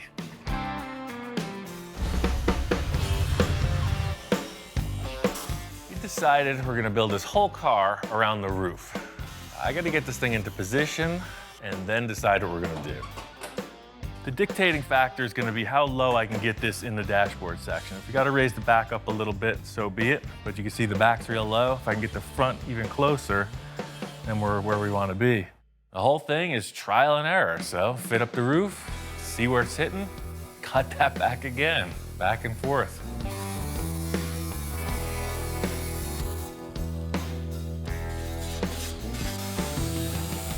We've run out of Porsche to cut. We've got to go forward. That's it. Just gonna roll that edge down. That way it stays real strong in there. If Dr. Porsche could see me now, I'd be his #1 son. Better every time, baby. The thing that I'm really struggling with is I love the height of the back right here. This proportion to me is dynamite. But the whole roof itself is kind of tilting up because of the dashboard issue. The easy remedy would be to raise the back, make it symmetrical with the rocker panels, parallel. I just don't think that's gonna be the right look. I'll raise up the back a little bit.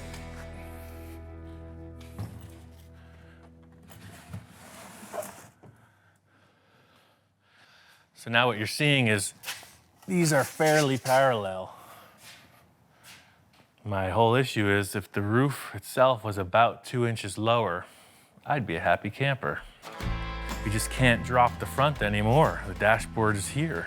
That's it. We're maxed out on our ability to lower from this point. kind of reached a point where I don't want to lower it anymore. It seems like it's in proportion, but without some other elements in place, I'm not gonna know if it's right. Just trying to come up with the solution. You know, right now I'm just looking at a roof on a chassis. Wonder if I shouldn't just mock those fenders on here. Maybe if I put the fenders on, it won't look so high up. Might just cut that car apart and just get some representation of a fender height.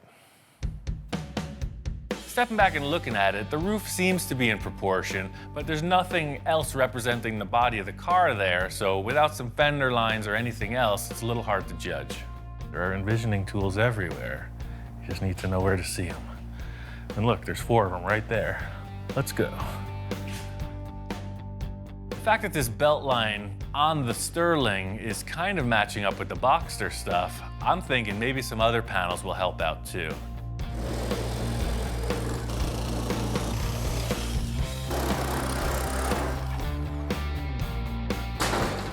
So with this envisioning tool, you'll see all that framework was messing up the vibe. Aha. Supercar, baby. That's what this was missing. Now all of a sudden the roof is way down. This is by no means what we're building. It's just another representation for discussion. This is the same effort that we did the other day with Vince in the illustration room. This is my kind of discussion on styling and what's possible because we have all the real world parameters in front of us.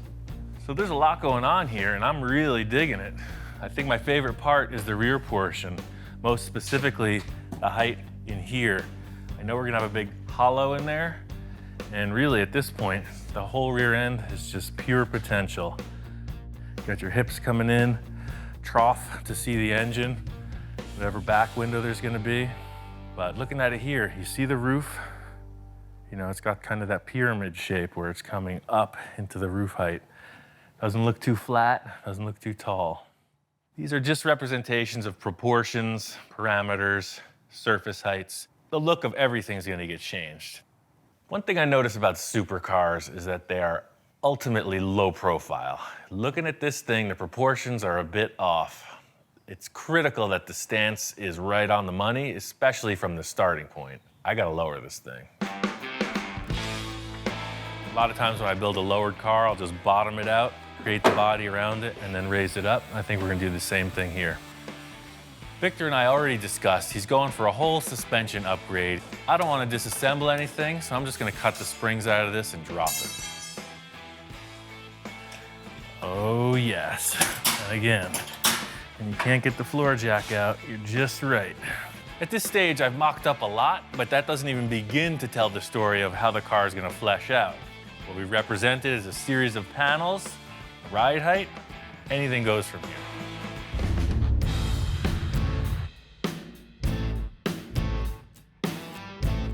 Hey Ian, how you doing, man? Hey man, we got a sports car, check it out. Wow, my top, man, you got it down. I got it to fit. Check out how it works with the dashboard, man. Like wow, it belongs there. I mean, factory fit. See, if you look inside, all your points for your hinges, they all go right inside that vent. Oh man, so so set. The mechanism will work the same. We'll just upgrade it. You so don't it even have shake. to engineer it. Yeah, exactly. The look of everything's gonna get changed. It's not gonna be this car. These are just good examples of what we can work with. How did you get this thing so low? That's what my question is. Sort of like the windshield on the Porsche. I had to get a little caveman on it, and I just cut your springs out. I told Ian, hey, I'm gonna change the suspension. You know me, everything I got, low profile. I didn't expect this guy to come in and just cut everything off. But just like with the other lowered cars we did, you know, we'll build it down low, get those tire and fender lines connecting, and then when it raises up, it'll look right. This always happens. He just starts tearing stuff apart, man. I mean, this guy's out of control sometimes. But it looks darn good. Just staring at this thing as a chassis, you know, and a roof looked weird. Now we have some bulk surrounding it, and we can build whatever shapes we like, you know, but just use these as tools, templates to work off of. Well, I got a surprise for you. Yeah, probably another car, right? No more car, 2 car per build. That's my limit. Hang on, I'll be right back. check this out. Holy moly. I took them from my kid's project. All right, he's all about the big diameter rims. Yeah, they're on my kid's car in the other shop, so don't scratch them. He don't know I took them off. He just got these things. Yeah, he's always going to the Dub show. They're 24-inch rims. Yeah, 24 by 12. And look at the freaking low-profile tires, man. That's wild. I mean, this is what a sports car would have. Super flat track with wide, big diameter rims. This is what keeps our arrangement spicy. Victor comes in with the crazy stuff. We try it out. If it works, it sticks. If not, we get rid of it. Let me go grab the front one so you could check that out too. Yeah, man. I'll be right Put back. these things on. I guess they're a little bit smaller. They're only 22s. Only 22s, perfect. But hopefully these will fit on, or this is gonna be close. Oh, I see. Yeah, but you'll have that rake, just like, you know, hot rod stuff. Big and little. Big in the back, smaller in the front. What the heck? Let's put them on and see how it looks.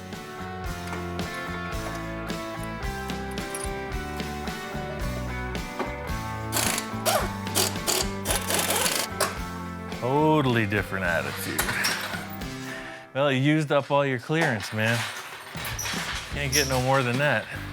That's the thing about the taller tires, man. It's just way more aggressive. Totally cool. It's almost like putting a suit on a car. It just brings out the sparkle. It's a little bit too blingy maybe for this car, but it gives it the stance. Look at it's wide. Wow. Just make it look more aggressive, you know, big and little tires. Just give it that down, nose down stance. Clearance is perfect. We take this radius all the way to this point to the ground. Remember, we're gonna be on the ground. Yeah, I get you. Now with some type of air suspension. Good call on the big diameter rims, man. I wasn't know what to expect when you walked in the door, but they work. In the end, who knows? Probably change the wheels out. You know, the tire size and diameter looks great. You know, the rim is simply a style choice. Those stock Porsche set is not gonna happen. That's the difference between soccer mom and superhero right there. You're all about it.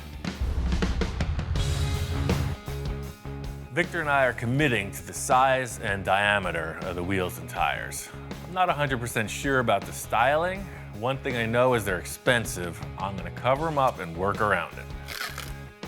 Victor loved the placement of the roof, how it came down to the dashboard, so this flange goes with it. It's what the weather strip attaches to. It's probably gonna stay in the car, even though we're gonna modify it through the door jamb area. We're trying to build this car around the roof. So it's all about connecting it to the Porsche so we can work around it. My goal is to just get this thing fastened in place, functioning manually. Ed Ross said it, big mess, big success, so it's gotta get really bad before it gets any better.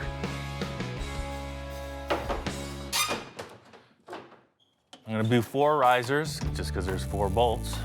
These are probably gonna come out, but this will represent the rear wall of the cab ultimately. So that back is pretty secure. It's not gonna change shape. I'm gonna set those hinges in, weld them on.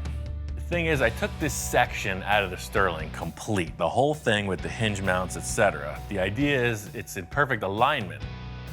We might change the hinges in the end, but ultimately this roof shape will be the core. It'll be under whatever we create.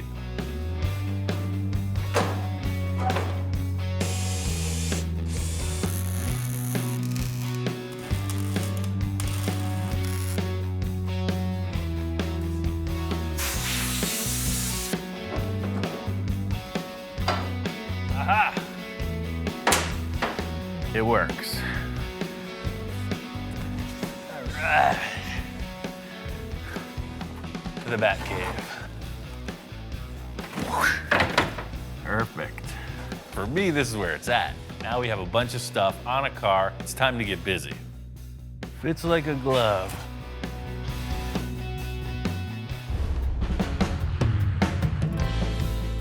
Now that the roof is on, we are set to make a complete custom body.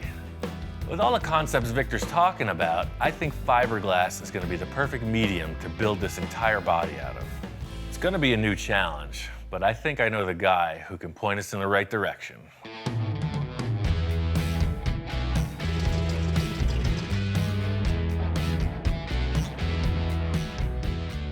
I friend Gene Winfield holds an annual car show. I figured that would be a perfect time to come out, see the man, and maybe talk a little. Victor met me out here, and we're gonna do some investigating. This one's under construction, man, a bubble top. It's good to see them when they're all gutted open like this. You can see, you know, they used a floor pan from something, and they're building their own body on it. I mean, you could just fiberglass over this or sheet it with aluminum or something. I'm not sure what their plan is, but whoever built this body knows what they're doing. This might be Gene's car. You can see by the way this is put together, it's totally pro work. This thing is like fully freaking streamlined. That's the whole thing with the versatility of the fiberglass is like, you know, you sculpt something, hard coat it, and you got a car. I mean, we could build this. It's all fiberglass, and it does drive. It's over some other chassis, but I mean, just, you know, look at all these wild shapes. Gene's done a lot of movie cars over the years, from the Back to the Future series to Blade Runner, and they've all been made out of fiberglass. Pretty awesome. That's the whole thing with the fiberglass. It's just super versatile, you know? You're able to sculpt all these compound curves, whereas the metal, it just takes so much longer. I know working with Victor, building this custom body, there's gonna be a lot of back and forth. Fiberglass will allow us to work quickly and allow us to make changes as we go. I just gotta get Victor on board. You know, Winfield was making a lot of those fiberglass Mercs and whatnot, and I was always taking a spy at the molds and everything that he was doing for the, you know, the construction of that. And he's got all the stuff here in the back. I knew he had a big pile of this stuff over here still. This is like the fiberglass graveyard, man. It's like a complete Mercury manufacturing station. It's all out of fiberglass, huh? You just sculpt it out, and it becomes your model. You love the Mercs, but these guys don't rust. And those are the molds for them, see? The roof, look at all the hood, the trunk. Not only did Gene have all of these Merc lead sled fiberglass bodies, there was also a sports car there. It looked like it was molded off of a Ferrari. Check it out, an F40. Right there, huh? Wow. Now That's a mean machine right there. Right there. Walking around, I think Victor's starting to see the potential in all this stuff. He's knocking car bodies out one after the other. We gotta follow the same course. I'm not really a fiberglass fan, but I see how much more we could do with it. Yeah, there's a lot of potential. And it's something we haven't really explored either. So I just love the idea that, you know, it's kind of a new process, you know, instead of just trying the same old tricks, let's go for something different. And when you could go from some space-age vehicle to a F40 to a Mercury, I mean, that's pretty amazing, all in fiberglass. See, there's one of the fiberglass Mercs hanging on his sign right there. Is there Ian Roussel around here anywhere? Hey, man. Hey, there he is. Come on around. Oh, okay. Howdy, good to see you again. Great to see you. Good show, as usual, man. Everybody's here. Yeah, I was showing off the stuff to Victor in the back because we're gonna make a sculpted fiberglass body, something more sports car-y, you know, along those lines. Yeah. Really low. How you gonna make the plug? Well, that's what we're trying to figure out. We don't know what we're doing, and I said, this guy already knows. Gene knew exactly what I was after and started giving me the inside tips. He's filling me in on 60+ years of fabrication experience, and I'm just trying to take it all in. And then we bond over it. It's a lot of work. I figured that. I have a little background in model and mold making, and Gene's giving me the whole spiel, A to Z, and it's really helping me out. It's the only way you can do it. Okay. It takes hours and hours, but I had a feeling it's a lot of work, but we're gonna give it a shot. You never know. Thank you. You're welcome. Once again, with the wisdom. So I just talked with Gene. He laid out the whole process, A through Z. And this fiberglass thing, I know it's gonna give us that super rigid, lightweight, supercar, sports car feel. And something you'll be able to mold and enhance it. If we don't like it, we could adjust it. After seeing the pile of stuff he's got and him explaining it, I think we could nail this. He told me, just like with the bubble top, we could do it.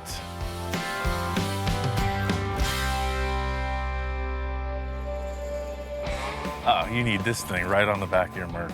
Just drill a 5-inch hole saw right through the trunk. That would take us to the next level. Oh, this is next level, yes. It's exactly what we need. Hello. You don't know me, but I know you. Cool. You're Huh? on TV right now. Say Oh, hi to really? the fans. Oh, I watch the show all the time. Cool, Good man. show. Thanks. Glad you do like some it. good metal stuff. Thanks, man. You saw the cars from the show, right? They're over here. We got the Merc and then the Packard right you there. did that Merc here? Well, the black Merc and then the purple Packard. Yeah.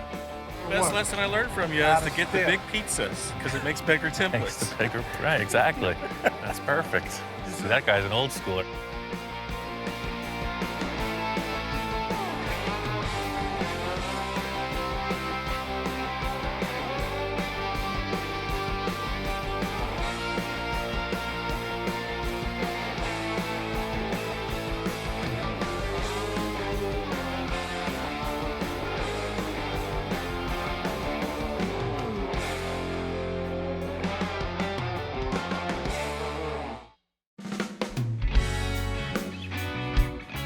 It's a long journey, but this build is beginning to take shape. We started out with a Porsche chassis and a Sterling roof. Victor loved the way this roof opened, and he wanted to build a whole car around it. So that's what we did. Because we're planning on making a mold of the body in the end, it's allowed us to use whatever parts we want to design the car. Now, we just got a part that doesn't belong. Making a lot of progress on this car, but looking at it front row center, we got a huge issue with this roof contour. Some of the concept cars Victor had shown me pictures of had this wraparound windshield detail, and that's what I'm throwing on the table. Right off the bat, I tell Victor I got this idea that the windshield, could look like a motorcycle visor on a helmet. They go up and down, and it looks space age.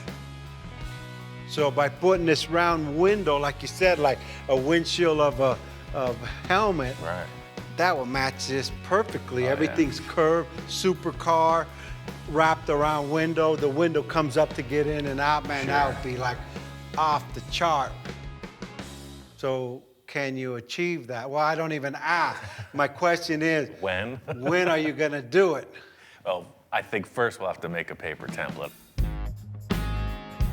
Just like the rest of this car so far, we're going to build off of the Sterling body, create something new. Victor and I discussed the possibility of using another vehicle's windshield. I just don't see anything that looks like spaceship stuff, so we're gonna have to build it ourselves. The thing is, if the windshield is just one piece and it opens with the roof, that's super trick. You just don't see that on the street. So that's the thing. This is the pitch of your windshield at this point, so you see it's not a very big visual. Let's move it back 6 inches, move that line to there. Scribe right to the Okay, seam. right there. Okay, now we got a lot more pitch. See, there we are. Now that's more. In the core, it's gonna come up. Just like the rest of the car, the Sterling is now just a template tool. So I'm laying up cardboard on it because I know it's even and symmetrical, and just seeing what kind of curve it'll offer. With this idea of this curved windshield, a flat rooftop just isn't gonna look right. It's gonna look like somebody sawed the top of the car off, so it's gotta all contour together to complement the nose. Like you're saying, and you got your freaking rise. Yep, we got our little arc there. So I'm just gonna make an exact template of this window, and we'll flip it over to that side, so this curve that's coming up around the back will then turn around the exact opposite. I think Victor's main goal with this roof is to do something you just don't see. He uses these words, these big words like iconic, timeless, supercar. His loose perception of reality is easily translated by my forehands. So you want to create like a little dome shape off the roof, like up there, like That's that, right? it. That's what's missing. I love the idea of this mock-up with the cardboard for the one-piece wraparound windshield. It's exactly what I was thinking. Motorcycle helmet visor. I think it's a keeper. Finally, we get rid of the ugliest part of the car, man. Let's just bury that Sterling. We bury the rest of it. Just don't dig it up again. Dude, that was my inspiration. The Sterling started the whole project, so that hurts. And the Porsche Sterling, how do you think it feels? Oh, it's done. I think I sold Victor on this idea. There's nothing to it but to do it.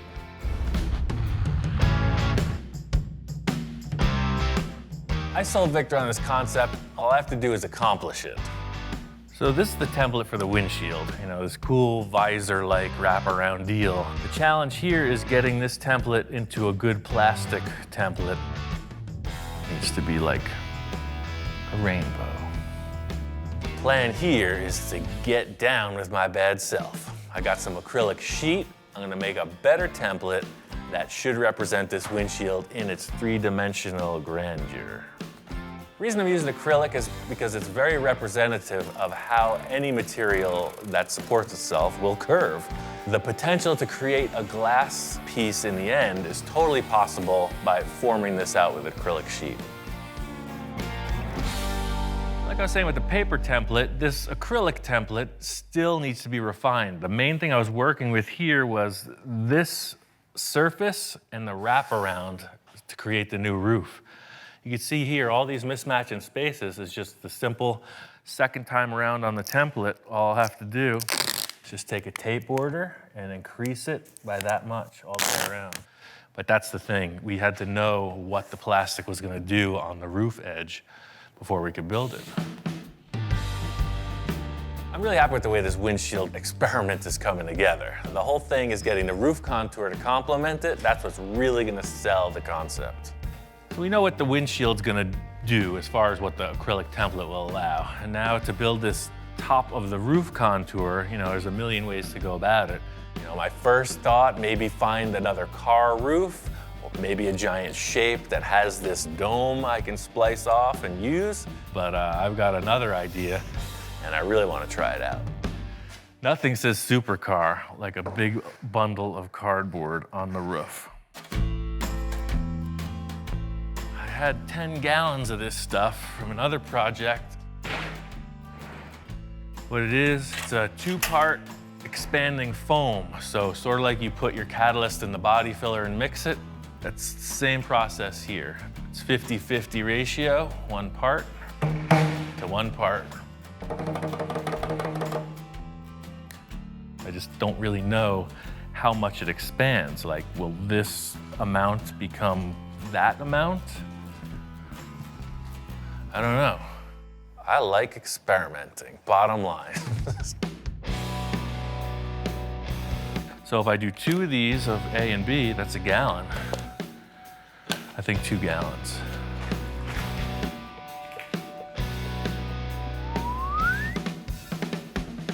So that's 4 quarts of that. All right, 2 of those. And now I start mixing. The whole thing is if I pour it on the car like this, fully liquid, it's just gonna go through all the cracks. I don't know, I'm just mixing it up. We'll see what happens. I still got 4 gallons left. It just became twice the volume. Here it comes. Get ready. Whoa. Wow, I didn't realize it was gonna be that fast. Wow, that was fast. Oh, we're gonna need more, totally. It's not stressing the barrier. It's growing just perfect. Uh-oh. We're about to experience a breach. It's still growing. The whole thing is, this is a huge challenge. It's the challenge of the lifetime, you know? Just trying to keep it festive, keep it lively, you know, always thinking of nonsense to get you through the moment. For the little 3-inch rise we needed, I think we've substantially overshot our goal. Shoot for the stars and you just right reach the moon.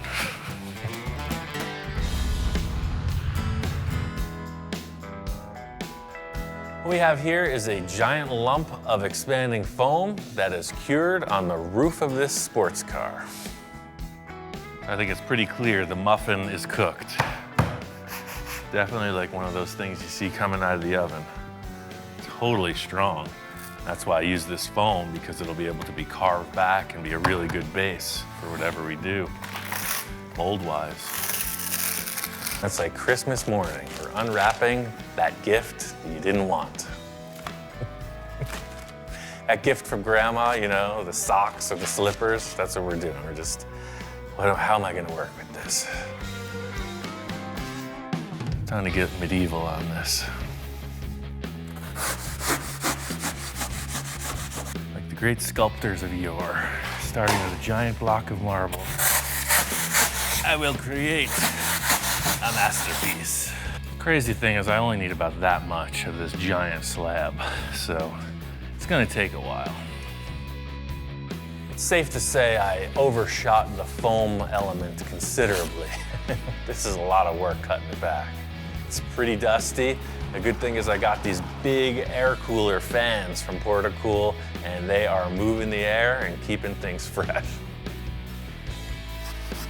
It's kind of like chiseling through rock at this point. You know, you're just chunking away, getting these big shapes broken off. Got to smooth it out and get a little bit closer. That's what I'm going to use the belt sander for. Just eyeballing it. I know as long as I stay bigger than it needs to be, you know, anything goes. Wow, you got the sterling out of the sterling. As I'm getting sort of close, it's perfect timing, Victor gets here. I'm always monitoring his reaction. Looks positive so far. I put foam on the roof and then sculpted that back, so this isn't filler, this is a two-part foam. You mix it up and pour it on the top. You know, him just walking in, I'm trying to explain. You know, he doesn't know where I've been. I'm trying to explain where I'm at. You know, see this angle, this complements that, and he's responding. You know what? Stand back and look at the side, because it's actually, check this out. I love the way that comes up and then back down. It gives you like, man, that car's going fast, and it's not even moving. And no more sterling in the sterling in the sterling. Nope. Now it's just, I don't know, what is it? Concept, baby. Here, check this out. Now you get the look. That's why I got a solid black, so you kind of get the effect of it having a tinted window. That's the thing about making a model. You don't really understand what it's made of in the end. Pulling this protective coating off, you see a nice glossy surface. It looks like a windshield. That sells it. Yeah, see, now it looks like a windshield because it's got that black reflection, right? Wow, I mean. That's cool. I mean, that's supercar. Yeah. Everything I wanted. The round windshield, we got the curve on the top, needs a little bit of adjustment. Yeah, but now looking at it, you know, that's the whole thing. This just being a mock-up with templates. Just with the way that the roof comes together, check out this line with the tape. You know, like that. So that this was the roof, and this line was kind of going back into the fender, you know? Yeah, because it almost looks like there's a flat top on it. That's a good idea, but watch, you stand back there, check this out.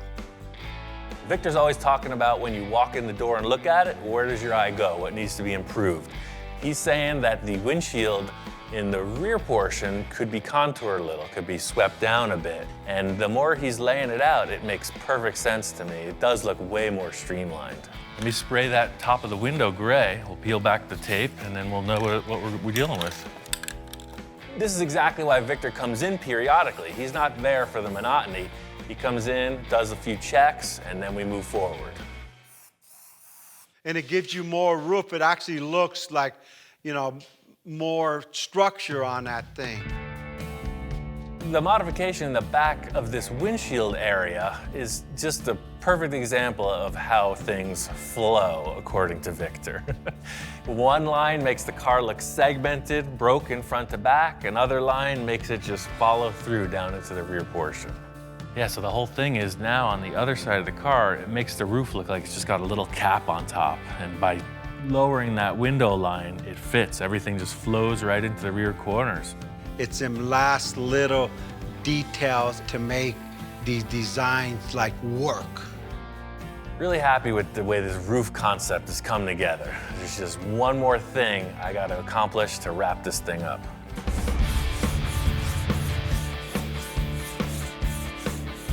Finished the bodywork on this roof. I'm really happy with this. It completely negates the look of the sterling, and it complements the nose perfectly. Victor's call with this line revision for the windshield nailed it. Definitely want to add some flavor to this cowl area of the car. I got a couple ideas. I'm just going to do something, and we'll see how it develops.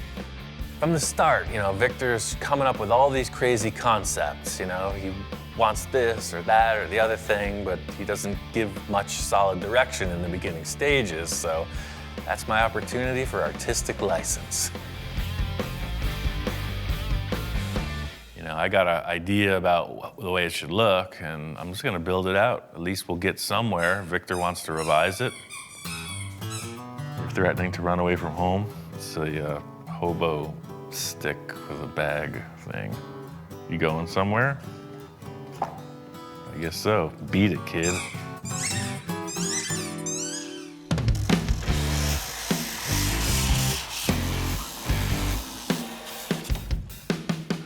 In simplest terms, what I've been thinking about is creating like a cowl induction look. On modern cars, air intake is right below the windshield, and I think this would benefit from a styling cue in that vein. What I want is for this windshield angle to be replicated in the vent here. So this comes down, steps up a little, and goes right down. So that's at a line. Take it off. I mean, no mercy here. That's why we're building this model. First things first is to just hack away a large portion of the car that we don't need. What this is doing is twofold. It's shortening the perceived length of the hood, but by sectioning it down, it also makes the car look lower. It makes the windshield dive down. You know, it's aggressive.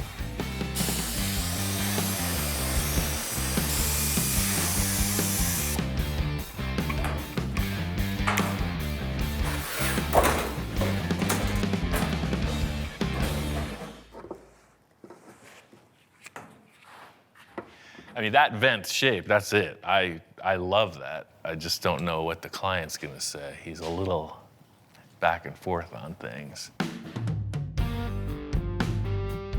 I'm into it. This thing took it from this bland kind of hood detail to something representative of a supercar. The thing is, with this just being a mock-up, I want to throw everything I can at it. You know, this is gonna be a vent. Just using this honeycomb mesh, was just laying around the yard. You know, what it's doing is just representing a grill, and that's what's gonna be here in the end, some type of vent. Sprayed it gray just to stand back and check it out. You know, matches the rest of the tone of what we're building. Looking at it, it kind of needs another element. What this thing needs is something to make it look more faster. It needs fins coming from the center, like that. Just like on the tail end piece. Check this out. Always thinking about how to tie this whole car together. We've got this awesome rear exhaust port look thing. It's got these fins on it. It looks rocket ship inspired, like it's flying or something. So hey, why not put some more fins on the car, you know? I want these fins coming out of that vent I just built. Same idea. This is one of the cutoffs from those things. I'm just gonna transfer that right onto that. Put these things in place and see if we got something.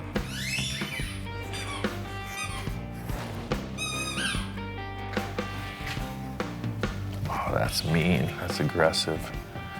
That is the flavor. The whole thing with this is design, you know? I did it before with this piece. We're holding session here.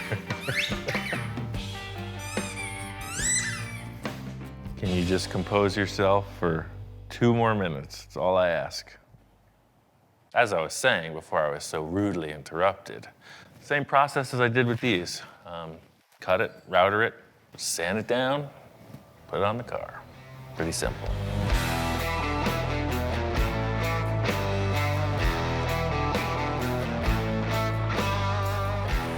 These little cowl fin things, you know, I want to make them out of aluminum. I want everything front to back to have the same stylized aluminum element. Big chunk of aluminum plate, cut it out, finish it, router it, finish it again.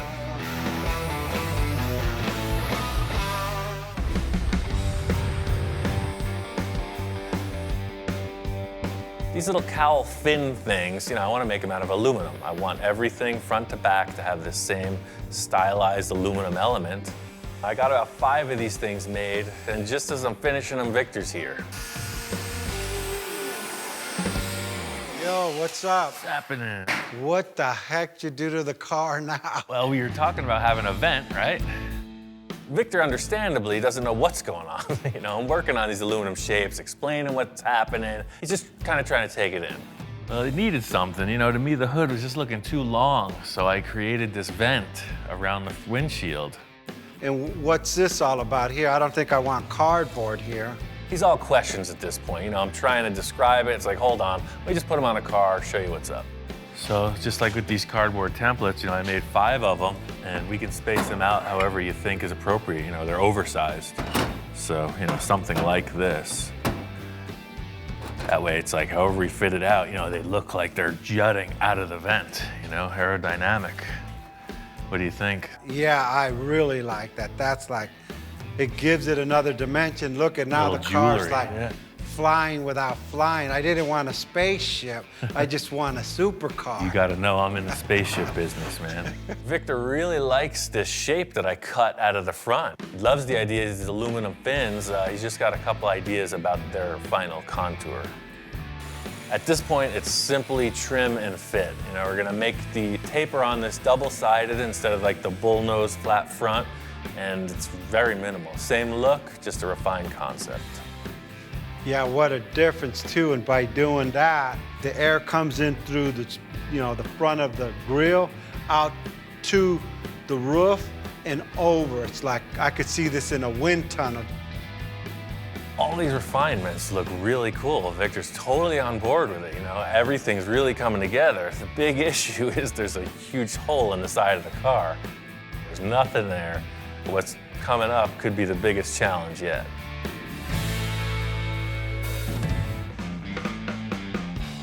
We got a little something. Check it out.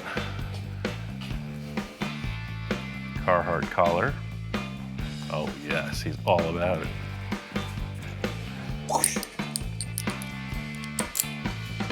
Check that out. High fashion for dogs. But wait, there's more.